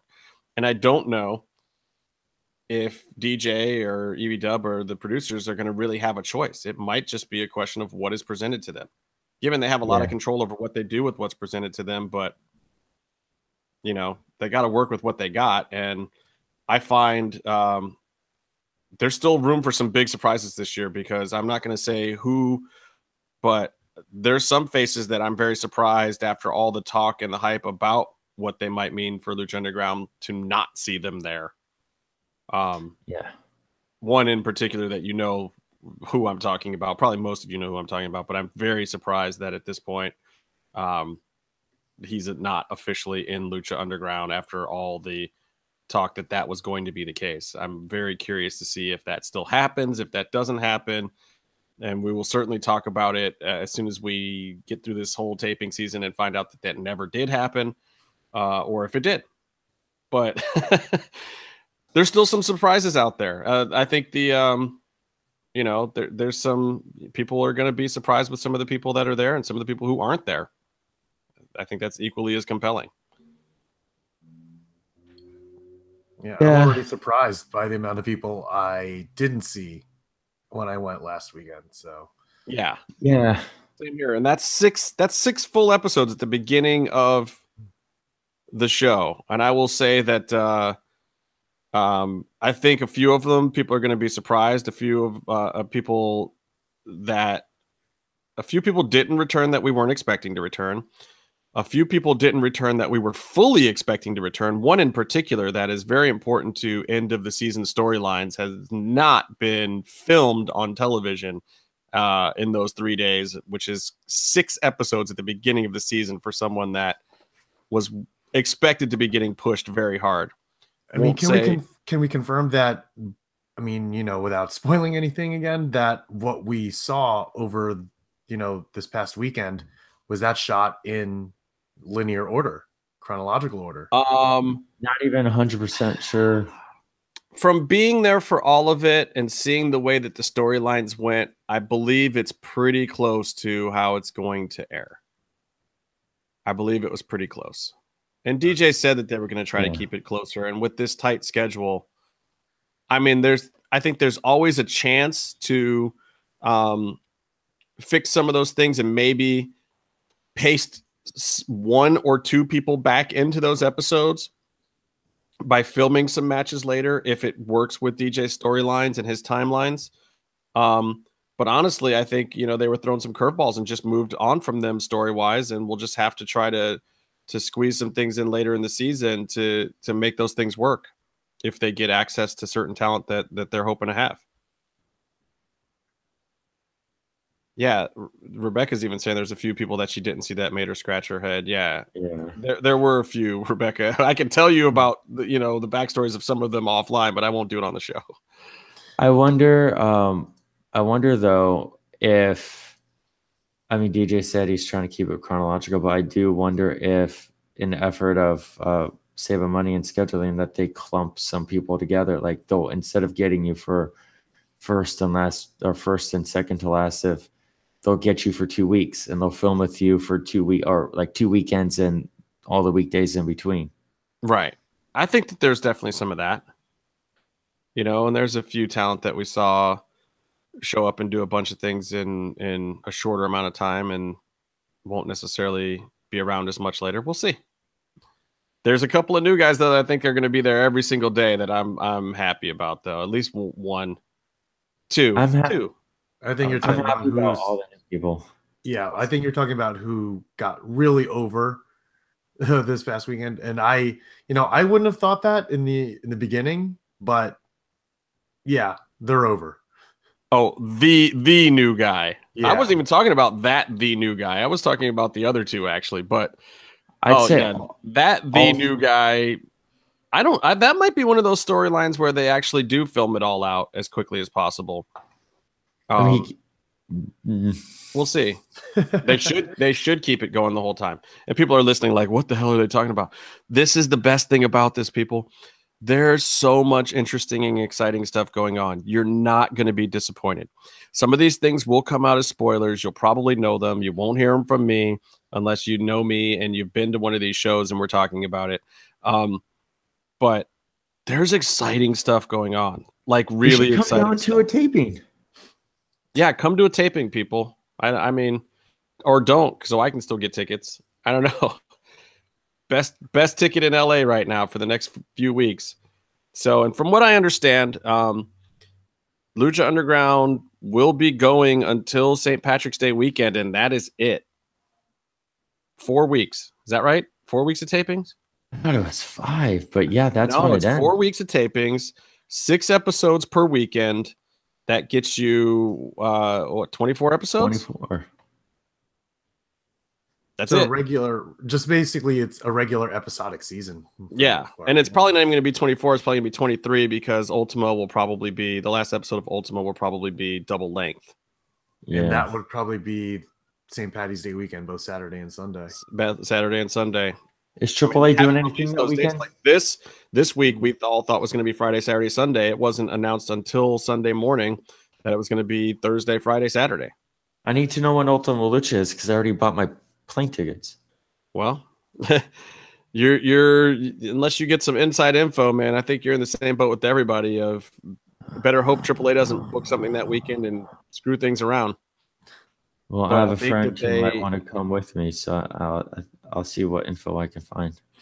Yeah, my real question is, after the catastrophe of losing the other temple, do they have this temple secured for the right times for going forward? Because it seems like they've put a lot of effort into making this location work. I think they got a practice room. They got a cool locker room. and this is all designed for Lucha Underground. They got this, they took an empty square room and built the temple inside of this empty square room. There was no existing structure in this room. The building was going to be taken down before Lucha got it, and then they rehabbed it a little bit.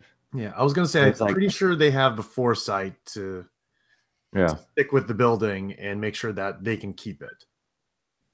Yeah, they're probably, because they can go for a few more seasons under the structure, and they probably have, like, this is the format it's going to be. So next year at this time, they're going to do the same thing. So I imagine they have that deal. So what are you expecting this weekend, guys? Do you think that we get I feel like we are going to get some new AAA talent.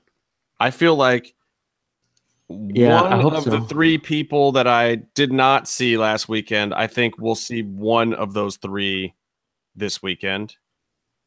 But there's some people that we saw last weekend that I don't know if we'll ever see again at all.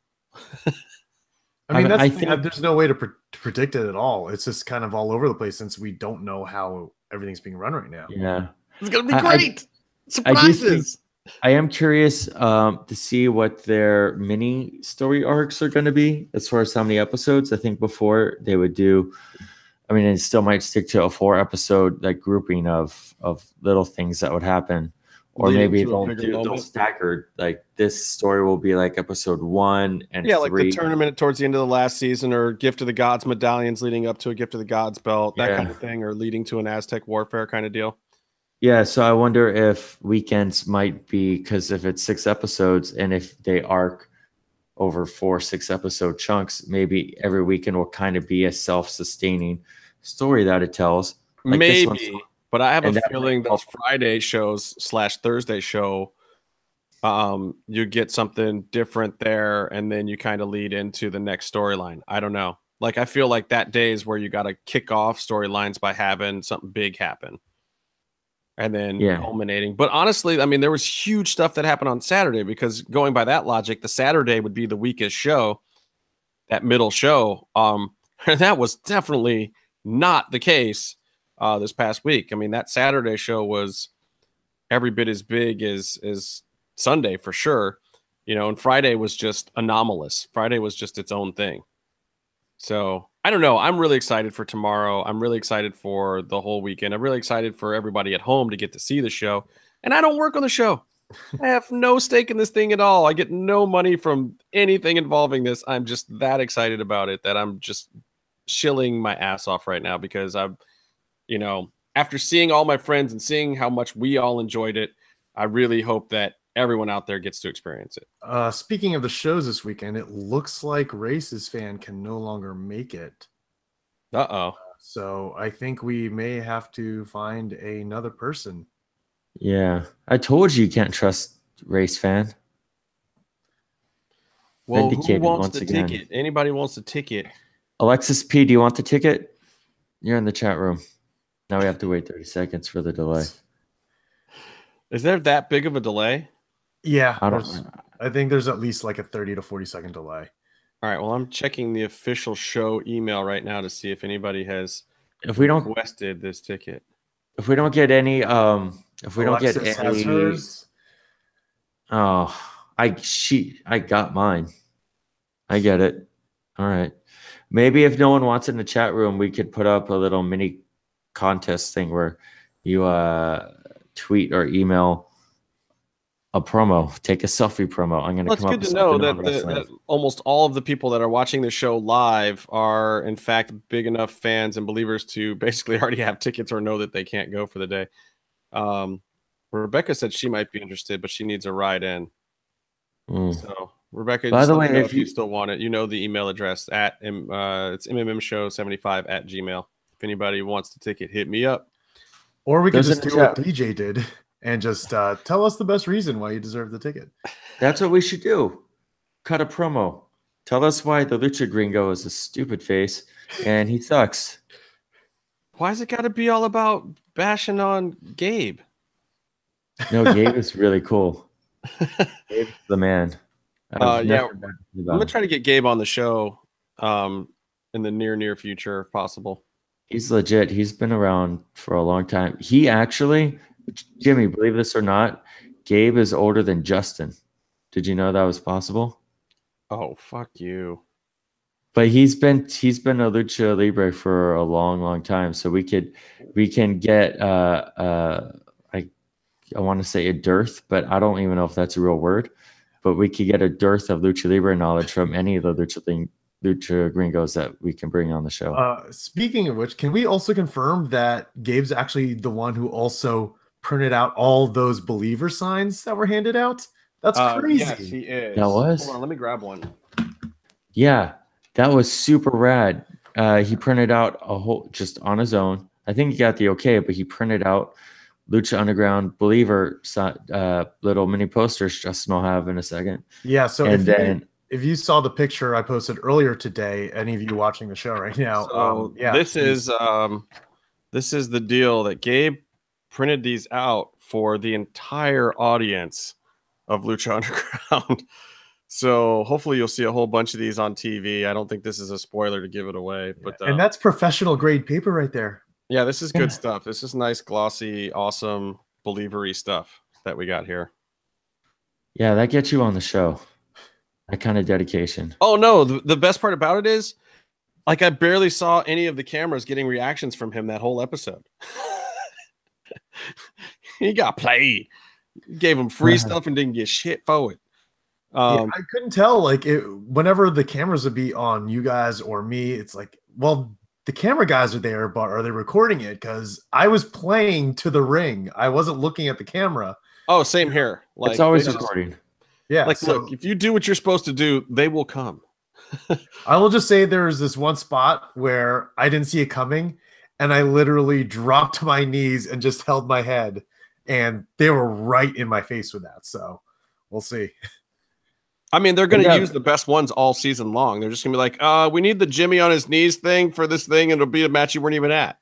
See, the only problem with so few episodes is the fact that now they're going to have less footage of us to cut into other episodes. Well, you're doing the thing that I did. You're the Sunday guy now. You're the come in every 3 episodes guy. Yeah. So, well, that's what happens when you're shooting during the weekdays. I mean, maybe there's a possibility I'll show up Friday, but I doubt it. Yeah, you'd have to get out of work a little bit early. Yeah. I'm sure you could slide into just the second taping if you needed to, though. Hey, well, you find that out for me tomorrow. Hey, I've got an extra ticket sitting here that apparently Race Fan doesn't want anymore. I got to ask you guys about the Ronda thing. Did you guys see the Ronda spot at Elimination Chamber? Yeah, I didn't get a chance to watch it live because we were at the temple, but I did catch the replays of it, and you know what? For what it wasn't terrible. I think everyone knows that Ronda isn't that well adept on the mic just yet. So I think anyone who expected more probably should have just rethought that.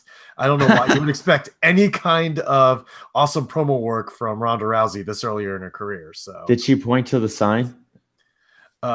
Surprisingly, she didn't. She didn't. She was focused. She kind of got to turn into her mean mug persona, which I hope they use more of because I think that's more compelling. Like, you want her to be a baby face, but she needs to be a mean baby face. She needs to be a legit shoot badass kind of baby face. Yeah, we need to see the Ronda that refused to shake Holly Holm's hand. That's the Ronda we need to see. The one that has a concussion from getting kicked in the head real hard?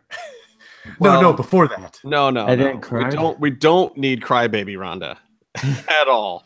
That's the last thing wrestling or MMA needs. We need way less crybaby Ronda, but it's written and gimmicked, damn it, so that shouldn't have to happen. Yeah, I mean, I liked her spot with Triple H. I like them doing that. I like, Triple H feeding himself to her. Why not? If you're going to give her the rub, do what you do with all your big stars. Let her beat up McMahon's. And then, of course, in true McMahon fashion, Stephanie gets in a slap with no receipt, a full-on hard slap, and Ronda gets to do nothing to her. I was going to make a joke about how Ronda is only coming in to put over Stephanie. That would be amazing. 3 years of just putting over Steph.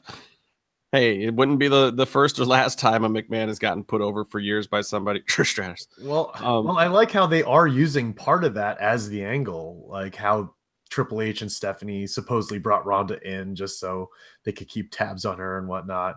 And it's pretty damn obvious that they're going the whole entire mixed tag route with Trips and Steph versus Angle and Ronda.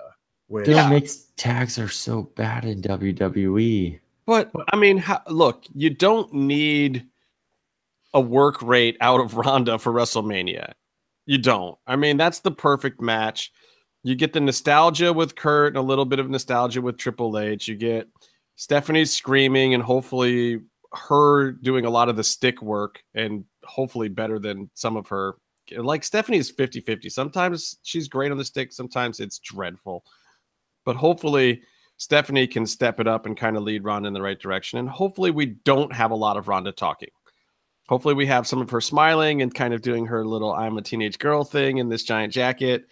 And then a lot of her mean mugging right after that. Who do you think? Hey, Mr. Krabs is in the chat room. Yeah. And he's asking, who do you imagine this, like every word is misspelled. Who do you think will win in a fight? Ronda Rousey or Asuka?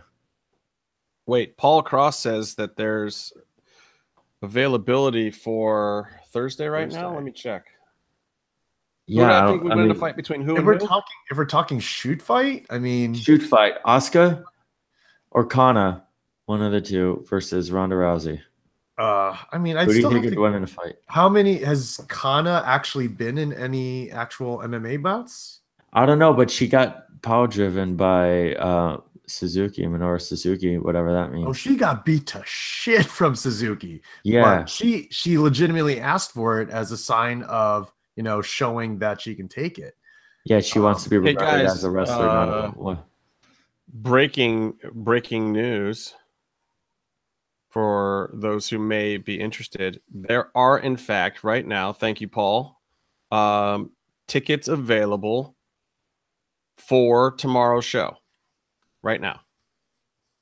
Why are you trying to give away something that isn't sold out? Friday. We're not doing a giveaway for tomorrow. We have a giveaway for Friday. Sorry, I don't watch the show. I wasn't paying attention. You're the worst. I'm 3 hours ahead of you. I was literally asleep like 5 minutes before I logged into the show. It's 1 a.m. I'm glad you showed up because it was very important for you to express. By the way, I would like to wish to the world. It's after midnight in New York, in Florida time, East Coast time, and so I would like to wish on March 1st myself a happy birthday. Well, you're still stuck in the past, Justin. I can't do anything. We're on the I West can't do anything about that. Yeah. We're on the West Coast. So we don't have to wish anyone a happy birthday yet. And the show is a West Coast show, man. We always post our times Pacific, so the show is under the auspice of Pacific Coast time. I am looking for a global audience, and the world revolves around New York City. The Big Apple, I like to call it. The city that never sleeps. You're fired. Thanks for I run off of that time. If we are, it's terminated and you're fired. I'm going to eat waffles tomorrow, and none of you motherfuckers can do anything about that. Speaking of waffles, how'd you feel about security? I thought security, it looked like, I remember the season 1, and Jimmy, I wonder what you thought of it, but it felt like they brought a bunch of people who were just over in the desert, and now they're working security, walking around with like their fucking leg holsters. Oh, for sure.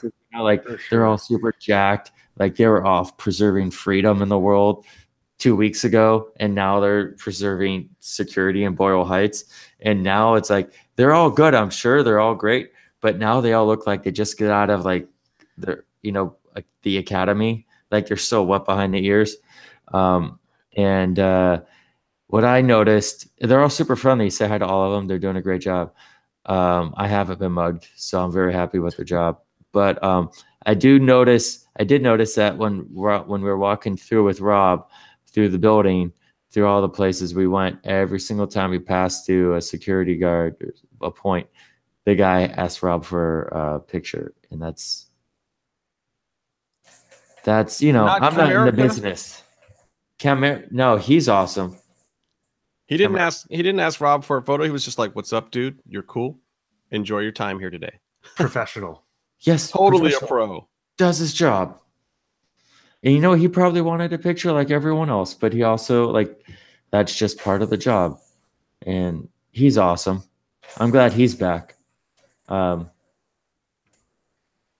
gonna go to a Waffle House near here. I hear they have really good pancakes. I hear they give people a hard time for just wanting to party and watch Lucha Underground at Waffle House. Really? Or am I mixing things up? I guess that's not really totally surprising. Now I'm hungry for waffles. I guess the other big WWE thing was Brock not showing up at Raw this week when they were trying to set up his WrestleMania stuff. And it's like, is it going to be Roman Brock? Is it going to be Brock Braun? Is it going to be a three-way? What the F is going on? I'm hearing that they've already reached the limit for his number of appearances on his contract. I don't know how true that is, but that would explain it. But also, I feel like he doesn't really have anything to promote. Yeah, he's going to be at WrestleMania facing Roman. What does he have to do that he hasn't already said the last time he fought Roman at WrestleMania? Yeah. I mean, this is what happened before, and this is why I think Brock's been running around with Dana White again. I think, a Brock Stipe match in UFC is big business for the UFC. And they're looking for those kind of fights right now. They're willing to pay for them because they're renegotiating their TV deal soon.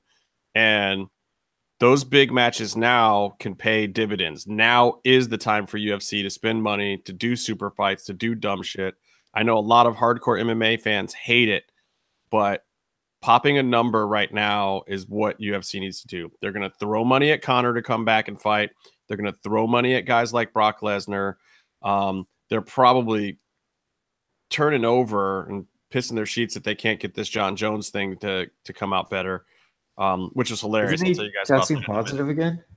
But UFC can definitely use big fights right now, and UFC can probably pay Brock more in a short term, where Brock knows that WWE will bring him back after that, and he'll still get the long-term money. So there's no reason for him not to strike a deal with UFC right now if, in fact, his appearances are done. The best case scenario for Brock is he makes Vince sweat it out a little bit and then gives Vince the one match at WrestleMania to drop the belt and then fights UFC in July against Stipe Miocic. And then comes back to WWE by spring of next year. Maybe he does 2 fights in the UFC if he can and doesn't pop hot for both of them. But I figure at this point for Brock, he doesn't even need to win in the UFC. So he goes in, he fights clean this time with no juice. Stipe beats his ass, and he gets a giant paycheck, probably the biggest one he's ever gotten for a single fight in UFC. And it's totally worth it. So it doesn't even matter if he loses. And then if he's, worried about that, worried about his shine and his rub, he just goes back to WWF and goes undefeated for a year or two. Oh, WWF. I have a question for you, Justin. And maybe you guys talked about this 15 minutes ago. Who put those UFC dudes in the front row? I'm sure Daniel Cormier, who is your current light heavyweight champion of the UFC, who was also there with Cain Velasquez and a few other people from their camp. Daniel Cormier is a huge wrestling fan, and wrestling fans keep trying to get into these battles with him on Twitter and whatnot. It's like, that's so stupid. He is the one guy from MMA who really actually has respect for wrestling and understands it. He's just trolling you fools. Don't fucking bite.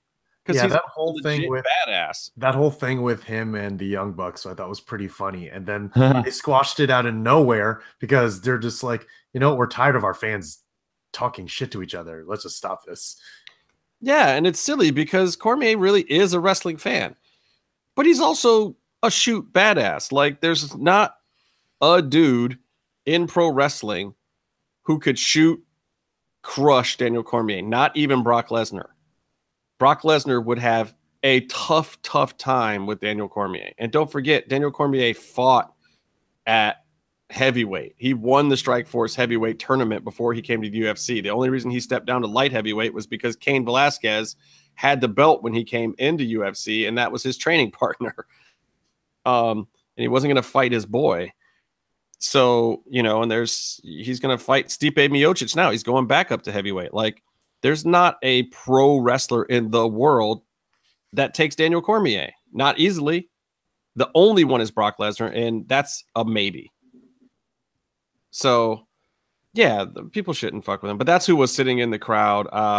I thought that was very cool that Ronda had some support from the MMA world. I thought it was absolutely asinine that they didn't make a bigger deal of it on the WWE's side. Like, that gives her legitimacy to have champs from another sport coming out. I mean, it's like if Tom Brady was sitting there, you think that they don't have a camera on Tom Brady for at least 2 or 3 minutes talking about his ass? Yeah, like UFC even has, you know, when they have events, they show wrestlers in the crowd. They mention the WWE by name during promos and whatnot. So WWE can't do the same? Of course they can. They absolutely can. You know, and it's not even like they're on a network where they're competing with Bellator or something anymore. Like, there's not... USA has no dog in that fight. I guess they have... NBC has World Series of Fighting or whatever incarnation that's in now, but that's so peewee that it doesn't even matter. Like, they should give it the rub. Plus, you're looking at a guy like Daniel Cormier who's getting pretty old and talking about retiring soon. Sounds like he might be another good candidate to scoop the fuck up. He might have a good little 2-year run as a pro wrestler and bring over some good numbers. So, I don't know. Like, I just think that the Ronda thing has good potential for them. It can make money, especially with the weirdness they're doing with Bayley. They're just now trying to not only have put her in all these weird situations, but now they're trying to kill her merchandising potential. I don't know what the hell they're doing. Like, the Bayley stuff makes no sense to me whatsoever. The girl's making you money. Don't fuck with it. Just let the girl make you money. Well, I mean, if there's any good example, not that it really matters now because one's injured and one's gone, but the fact that they split Enzo and Cass when those guys were making them so much money in merch. Yeah. I mean, that's partially Cass's fault, but I don't feel like Bayley is pissing anybody off in the back. There's no reason to bury her. You know, the girl makes good money. I almost feel like maybe it's because they don't want her to be the highest female sales when they have Ronda in there. They want Ronda to be the highest female sales. They want Ronda to take over that. And maybe they feel like with Ronda there and her sales spiking, you know, into WrestleMania, that they can afford to lose a little bit of the shine on Bayley and do something different with her. And maybe they're right. Like, maybe now is the time to try to shake it up with Bayley and make something happen. But what are they trying to make happen?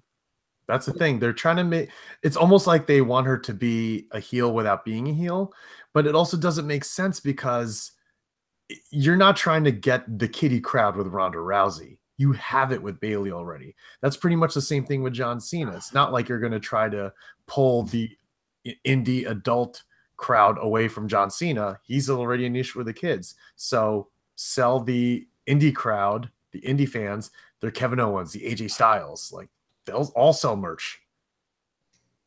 Yeah, it's a weird call to me. I just don't like, look, you've got Alexa there. She's the best female heel in the business right now. And don't fuck with that. And Bayley's but what about Sami Zayn?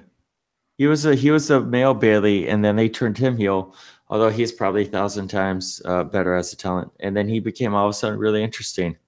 He's finds Sammy interesting right now. Can you mute Byron, please? I found it really interesting. Thank you. I totally lost my train of thought now. God damn, because he started brushing his teeth in the middle of the show. We get it. You have to go to bed soon, Byron. Shit. What was I talking about? I don't even We're talking about the Bayley thing, and then he started talking about Sami Zayn. Oh, well, the thing is with Sami Zayn, he's still the same guy, but he just added little mannerisms to make him heel. I don't think you can do that with Bayley because she's the hugger and she's, you know, the sideways ponytail high-fiving kids kind of deal. How do you make that into a heel? You can't. No, you have to throw away that whole gimmick pretty much. Yeah. Unless you have it where people hate her so much that she gives you hugs out of spite. Or you turn her into this thing that because she's so nice, it's cheesy and you have to hate her. I mean, it's like trying to force the John Cena thing to happen to her on purpose. Bayley needs a submission finish if she's going heel, and all she needs to do is not let go at the end of a match, and people will be heartbroken at the loss of her morals and integrity. You're saying that she should sexy star herself. What flavor toothpaste are you using? Can you at least tell me that? It's Crespro Health, and it's meant it fights gum disease and it whitens teeth and it helps the tartar. Keep in mind, Byron, that for the audio version of the show, you have to explain sounds that people are hearing. I was sticking a phallic thing in my mouth and it's vibrating. He said he's sticking a vibrator in his mouth, people, is what he said. Oh, so I got to talk about the Jon Jones thing. So Jon Jones went to the California State Athletic Commission for his hearing on his Turinabol or whatever that stuff is that he popped hot for. They had this expert witness, and it looked like it was going well for Jon.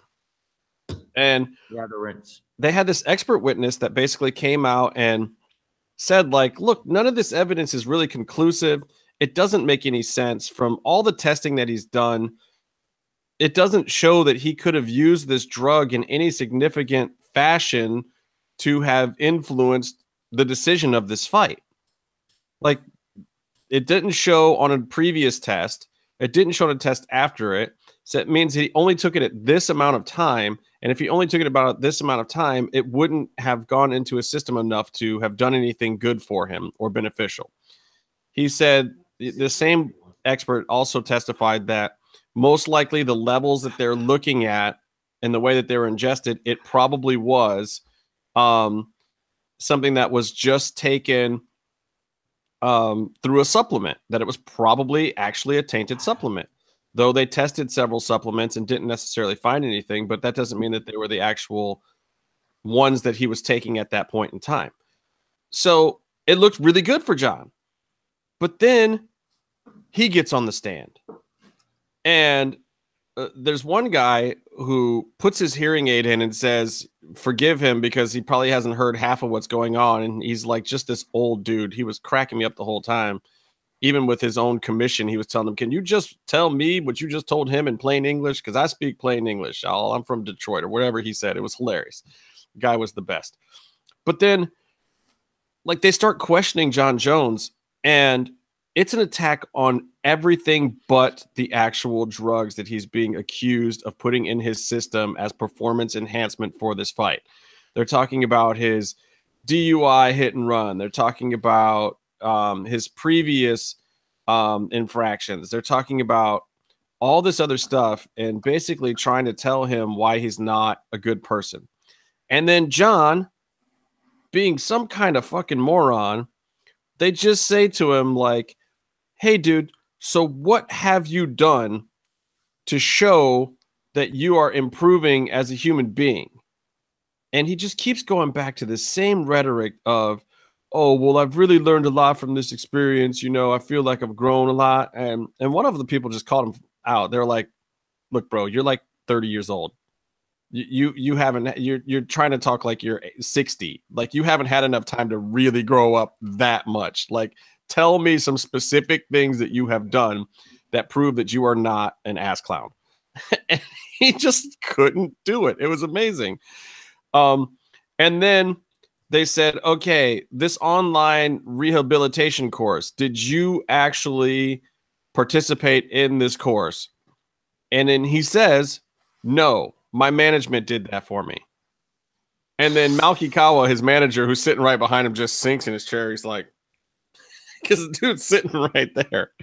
And then he says, or then they ask him, oh, well, then how did the paperwork get signed off? And he says, well, they have power of attorney to use my signature and whatnot. You know, it's legal. And so basically, and whatnot. His management and lawyers took his online rehabilitation course for him and signed the paperwork. And Jon couldn't find some way to skirt the issue and not tell this commission that directly. What the kind of moron is this guy? Just it was maddening because the whole thing looked like it was going well for him. So then the verdict that they hand down is they're not going to suspend him at all. They're going to revoke his license, which means they're going to take it away in California altogether. This means two things. A, he can actually get the license back faster, technically. But the stipulation with having your license revoked means you have to petition and show up there again to get it back. So that means that, and they basically told him, like, at that point in time, you better come with some better answers to these questions about why you are not a scumbag. And basically what they will do is they're going to uphold whatever USADA says in their findings, because there's still a separate trial through USADA, or hearing, I should say, through USADA that will, they'll impose their overall fine for the UFC and suspension. He was also fined $200-something thousand total from the Athletic State Commission of California, that he will have to pay based on his pay-per-view earnings and his purse from that day. Which, guys, guess what? Big news. What's that? PWG has a new venue, and it's in an even shadier section of Reseda. What? Is it closer to me or further away from me? Wait, they put the tickets on sale yesterday first, and then they tell everyone it's in a new venue? That's shady. Well, they put it on set. They put the new venue because according to this tweet, which was at 10:52 p.m., which was, I don't know what time zone that is, due to an error with PayPal, front row and general admission tickets oversold for Time is a Flat Circle. What kind of wrestling show name is that? Rather than refund everyone, the show will be moving to a bigger venue to accommodate everyone. So maybe someplace with air conditioning. Yeah, I highly doubt that they are doing that.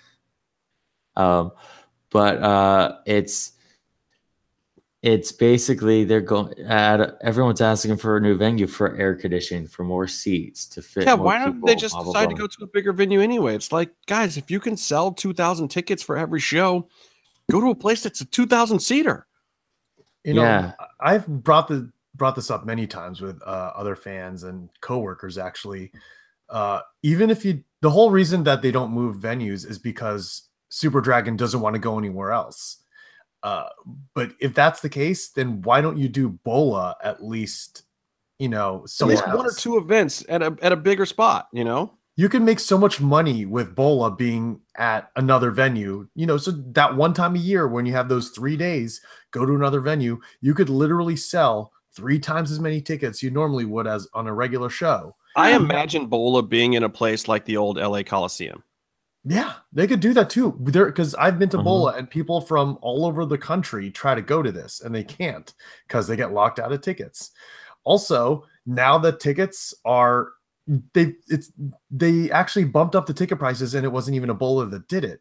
This coming show, the front row seats are now $100. My God, this is it's legit. This is up from 90 now. So Strider Snake, the mayor, the humble prince of Reseda, is the one that broke this news that I saw. I think it's at the Globe. Do you know where the Globe is? I'm looking at it now. PWG actually just tweeted it too. 740 South Broadway, Los Angeles. It looks shady. He's basically saying, like, don't bring your Nintendo Switch with you. I think it's a place where you're going to get mugged if you look like you're paying $100 for a wrestling ticket. Apparently they were there in 2012. Oh. So this was back in the day, like OG PWG. Here's what Strider Snake has said. Busy intersection in the middle of the day, Broadway. Busy intersection, nowhere to park. Definitely don't bring your table games or Nintendo Switch.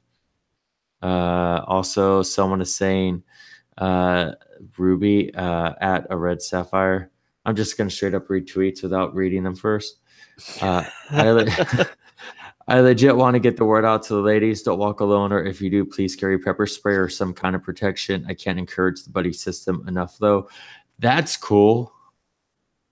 Looking forward to this show. Let's see how many people get mugged and raped on the way to a wrestling show.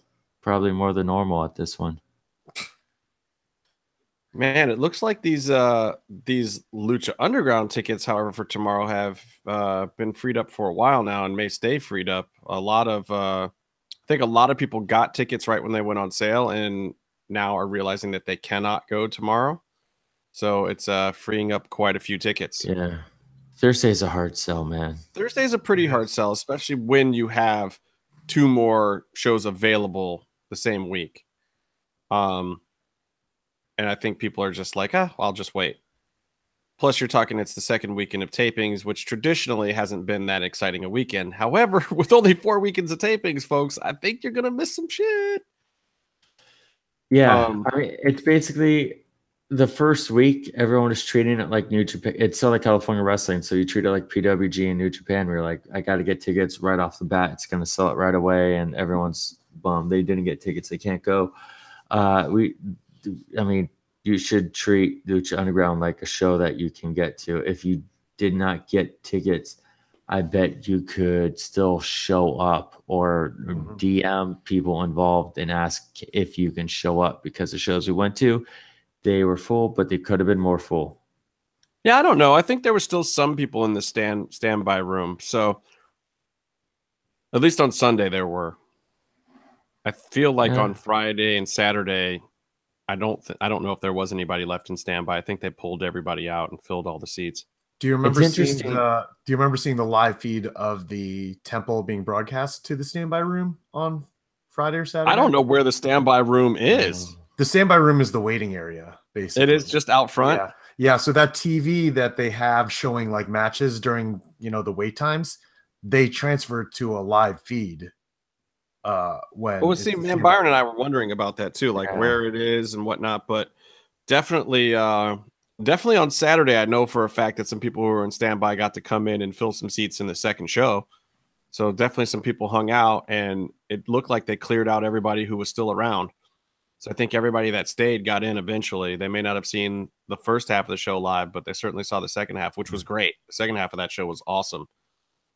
Justin, I don't know if you might have been there, but you talk about how they should charge for even just a little bit for Lucha tickets. And that's something a lot of people say, like they'd sell out a venue twice as big, even with selling. I think it would alleviate problems like the one that you're having right now. Like, you don't get a bunch of people who just jump on the Thursday tickets who can't actually go. Yeah. If they had to pay even $10 or $20 for that ticket. You just don't do that. I mean, some people might, but I think you would weed out a lot of people. And then, but then you run the risk of, you don't get a lot of people. So then what if the show's just half empty on a Thursday night? Yeah. What if all of a sudden it is like one of these indie shows, like what Aero Lucha's dealing with, like where they go to some of these venues and they're only selling 60% of the tickets, Yeah. I think they're trying to work back to markets where they're playing stronger. Like Aero Lucha's playing it smart, where they're going to these markets, testing them out, trying not to spend too much money doing it, and finding out which ones are working and which ones aren't, and then they just bail on the ones that suck. Yeah, I think it's interesting though to see the perspective of this discussion about charging for tickets, where we look at it like we get this great weekend of wrestling for free. We get the show for free, and that's a big deal to us. But it's a TV show. So on the TV side of things, they look at it like they get this hot crowd supporting their show for free, which is interesting. Because the way TV works, unlike, again, what you're talking about with Aero Lucha, where they're talking about doing time buys or time splits with networks. Like, they're going to film a show, pay for it themselves, and then go to networks and give them the show for the rights to sell part of the advertising time themselves. That's what they're looking to do. It's not a full-time buy, but that's basically the idea of sharing the ad time with the network, but then the network doesn't have to pay to produce the show. They pay to produce the show themselves. Because what they're trying to do is get people to buy the shirts, buy the merchandise, buy the tickets to the show. And then they make a little bit of the money back on the production by selling part of the ad time. And then the network makes their money, basically free money. they sell ads to a show that they didn't have to pay to make. And this is the way a lot of wrestling shows have been done over time. That's what Aero Lucha is doing. The converse side of that, however, which is fairly unusual, which is Lucha Underground. They are given a budget per episode to film and make a TV show. They don't need to make money off of an audience. And honestly, I don't know which one of the partner groups involved in making Lucha Underground would get the money if they did. I don't know if they'd know what to do. It would probably really complicate things for them to start charging, because does Lucha Libre FMV get that money as the holder of the IP and the people who could be running, house shows? Do they basically get the money like it's a house show? Does the TV production company of MGM get the money because they're the one running the taping? And do they get that money to put back into the budget for appearances and cameramen and that kind of stuff? Or does the money go to the network who owns the TV show and is giving them the money that allows them to put on the event in the first place? Like, who gets the money? Nobody knows. I mean, maybe they do know, but maybe that's part of why it doesn't happen, because I feel like you charge $5, $10 for the ticket and, these kind of issues go away. But look, Eventbrite is a step in the right direction, I think. I was a little skeptical at first. I didn't know how it would work. I thought a lot more people would get boxed out of getting tickets, and a few have. Like, it's made it a little more difficult, and you got to be super on top of it and whatnot and jump on your tickets. But then, as you see, if you're watching it closely, they do free up from time to time, and you can still get in. Like right now, if you jump on tickets, you can get Thursday night, and by the if you're listening to this tomorrow or the next day on the audio version, take a look again. Maybe there's some Saturday and Friday tickets for this week available. Yeah, I just checked again, and it looks like that it's a standing room, standby, and wheelchair accessibility that are available for tomorrow now. All the regular general admission seats are gone. Are gone again. Yeah, so I mean, they were up for two hours again, and this is kind of what happened last week as well. And they'll free up these tickets when they know that they have them, or that people cancel out, because you're supposed to cancel 48 hours in advance. So, look, it's an interesting process, and it's only the second week, so there's still some growing pains, and we'll see how it works. And I'll let you know if the place is packed tomorrow or not, because look, out of the three of us who all went last weekend, I'm the only one going tomorrow. Jimmy, you're going to be there what, Saturday? I'll be there Saturday. Maybe I can make late Friday happen. I don't know, but looking doubtful, but it's a possibility. And then Byron, of course, you're not going to see at all for the rest of the season. So yay for everyone. I'll be at the end. I'll be at Ultima Lucha. Oh, great. I'm going to be there for the finale. Wants you at Ultima Lucha. Stay home. I might bring a friend. I don't know, but I'm going to be there. I'm your friend. Guys, let's do this. You ready? Lucha. Lucha. Lucha. Lucha. No, we do it at the same time. We do. How are we supposed to do it at the same time? There's like a 3-second delay between us all, right? How about I just do this? Lucha. Lucha. Lucha. Lucha. Lucha. Lucha. Lucha. Too much technology for a Lucha chant. Look, I'm out of things to say. I just want to go to the damn show tomorrow. It's almost my birthday. Byron, you don't get a birthday this year, so that's the good news for you, is you get to stay young, even though you look older. Forever young. You're only as young as you Wait, is this a leap year? Did we have to wait an extra day this year, Byron? No, it's only the 28th. It's only the 28th, and tomorrow's the day. So today it is. It is a leap year. A birthday for it is a leap year. An hour and 12 minutes. Wow.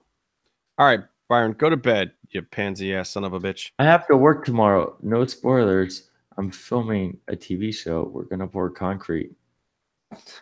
You just spoiled it. No, it's way more exciting in person. I'm not trying to get a West Coast birthday, by the way, Byron. You're trying to string the show long enough to where it's your birthday on there. No, that's still 2 hours away. I'm gonna go to sleep. You have more UFC commentary to talk about. So, but the messages are already starting to come in on Facebook. Are you getting any yet, Byron? I have like 1,500 already. Yeah, you have none. I'm looking at your Facebook right now. I know, it's weird. In fact, I think 2 people just unfriended you. I like those guys. Anybody know how you can get fake blood out of clothing, spandex, cotton mix? Any wrestlers out there know how you can get that out?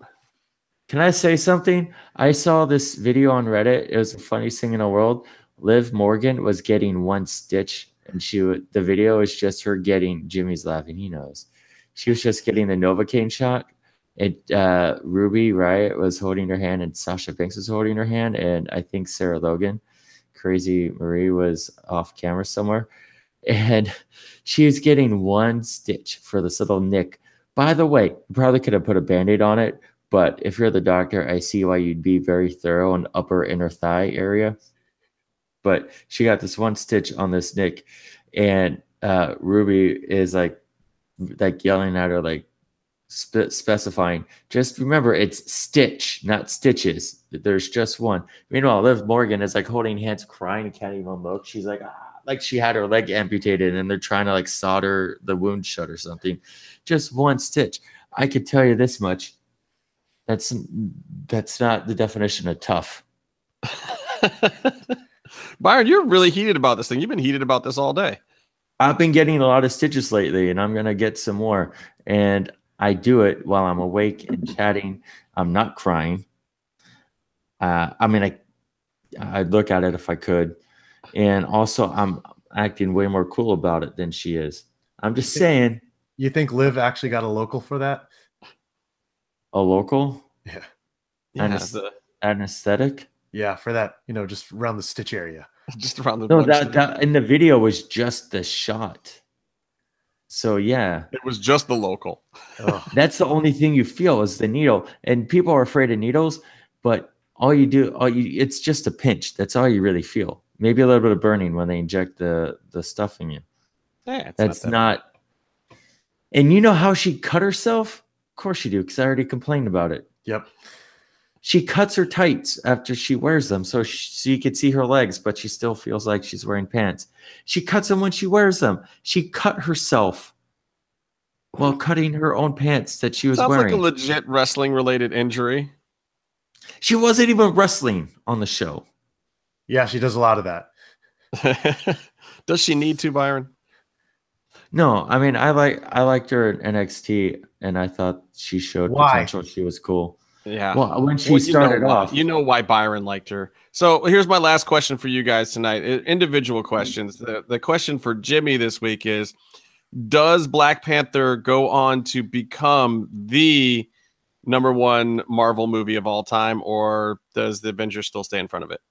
I mean, it's the highest rated on Rotten Tomatoes as of right now. It's the highest rated Marvel movie, beating Iron Man 1 by 3%. Which is a lot in Rotten Tomatoes. Yeah, especially with the amount of votes that are in there right now. Movie is definitely going to be breaking $1 billion. Will it break Avengers? It's a tough call. Because Age of Ultron and Avengers 1 are the only ones left in its way at this point, right? Yep. Those are amazing. Tough, those are tough. Those are tough though. Honestly, I'm even wondering like how Infinity War will stack up against Black Panther at this point, which is crazy. I think that it's probably gonna be hard. I can see Panther beating Ultron. I don't know if it'll beat Avengers 1, but I wouldn't be surprised if it did. It's crazy though. If it gets above any of the Avengers movies, where you're talking about like all the superheroes, including Black Panther himself, coming together, and one of the standalones, one for honestly a much more minor character in the pantheon of Marvel, one that certainly has always deserved this kind of credit, but not one that was getting it before now. Come on. I mean, like, it's just an amazing convergence of coincidence, good timing, good fortune, good talent. Ryan Coogler should be commended. Absolutely. And the cast and everybody over at Marvel, sons of bitches. I mean, I think it's crazy that we're still doing press for the movie and it came out 2 weeks ago. Yeah, it's amazing. It's like, it's doing better. It's tracking better in its third week than most of these movies are in their first week. And it's almost like, shit, did Disney plan Wrinkle in Time far enough away to get out of its own way?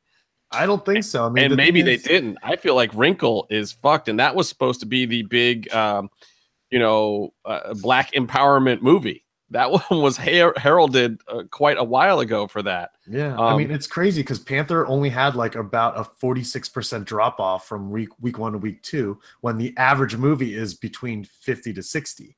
Yeah, it's crazy. It's crazy. I'm gonna go see it again just to keep the numbers rolling. It's so we'll see. It'll be interesting to track that over the next few weeks while Lucha Underground is still taping and Black Panther is still in theaters. Byron, here's my question for you. Are there any things that you would like to say to the people who got to meet Vanilla Ice because of you that you might want to speak directly to, like Chavo Guerrero and Ivelisse Velez? First of all, Ivelisse is a world-class talent, and she deserves everything she gets. That's good. And she doesn't deserve everything she gets. That's bad. But, I mean, I'm not the only one saying that. Also, Chavo, hey, bud. Thanks for blocking me, I guess. It just makes me feel bad about myself. But I guess if that's what you want, I'm happy for you. And I do want to thank everyone at Lucha Underground for welcoming Vanilla Ice to the show and treating him with respect and being so friendly and just being so great. I mean, everyone was awesome. Everyone asking for pictures and wanting to talk to him. He loves all that stuff, and he keeps thanking me. He keeps thanking me or wanting me to thank all you guys, Lucha Underground, and the fans for the hospitality. I mean, he sincerely, like, genuinely, like, appreciates all of that. But everyone is super cool about asking for pictures, about talking to him. So I want to thank you guys for that. Makes it so much enjoyable for everyone and easier for him to come in and be around all the people too.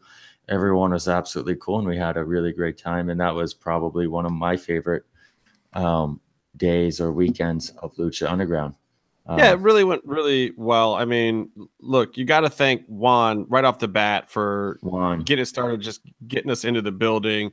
And then, you know, Sue and Josie for helping get the whole group squared away. And then Brian bringing in the talent and a couple of guys to meet with them, and everybody who, you know, met with them, Vamp and Marty the Moth and all the people that came out, and DJ and Evie Dub, like, totally came and, you know, kind of pay their respects and said hi, and, you know, they equally marked out for each other, it seemed like. And then the actual show itself, just, you know, amazing what those guys did. And then the whole locker room kind of coming together and being friendly and, you know, making fun of Byron together with Vanilla Ice was really, I'd like to thank the locker room for a very classy display of how you really are supposed to bury Byron. I just want to know how come everyone knows how to say the same thing. Byron sucks? No, he doesn't. But it's just, I mean, it's really easy to say. I mean, it just kind of rolls off the tongue. I guess he's a big fan of the podcast, and he happens to know that you guys give me shit about that specific thing. And I'm gonna, in the middle of the show, he's gonna be doing something cool, and I'm gonna turn the camera off and say, "That's what you get, motherfucker." You just gonna stop rolling on him? You can't do that. He's a star of your show. I know I can't do anything. Anyway, thanks everyone. It was a lot of fun. I like how everyone thought that Justin brought him. Thanks, DJ. Hey, I gave you full credit the whole time. Rob gave you full credit the whole time. Everybody knows that if one of the two of us was going to chug enough cock to get a famous person to come to the temple, that it wasn't going to be me. No, I'm not looking for credit. I just want to be acknowledged for it. You know what I mean? He told everyone the guy that brought him there was in love with Ivelisse. I mean, how much more credit do you want? I'd like DJ to acknowledge that I'm a human being with feelings. That's all. Follow me on Twitter. You want DJ to say, thank you at Byron Fever for bringing Rob Vanilla Ice Van Winkle to the show on behalf of the entire Lucha Underground, MGM, El Rey, and Lucha Libre FMV families. We thank you sincerely from the bottom of our hearts for being the kind of mark that would do this kind of favor for this organization. I don't need that. I mean, no, I don't need that. And I don't want that. Although, I mean, would be. He said, hey, thanks to the MMM show guys for bringing Vanilla Ice to the temple today. Yeah, no, it was very cool that he wrote that. It gave us a shout out. That was awesome.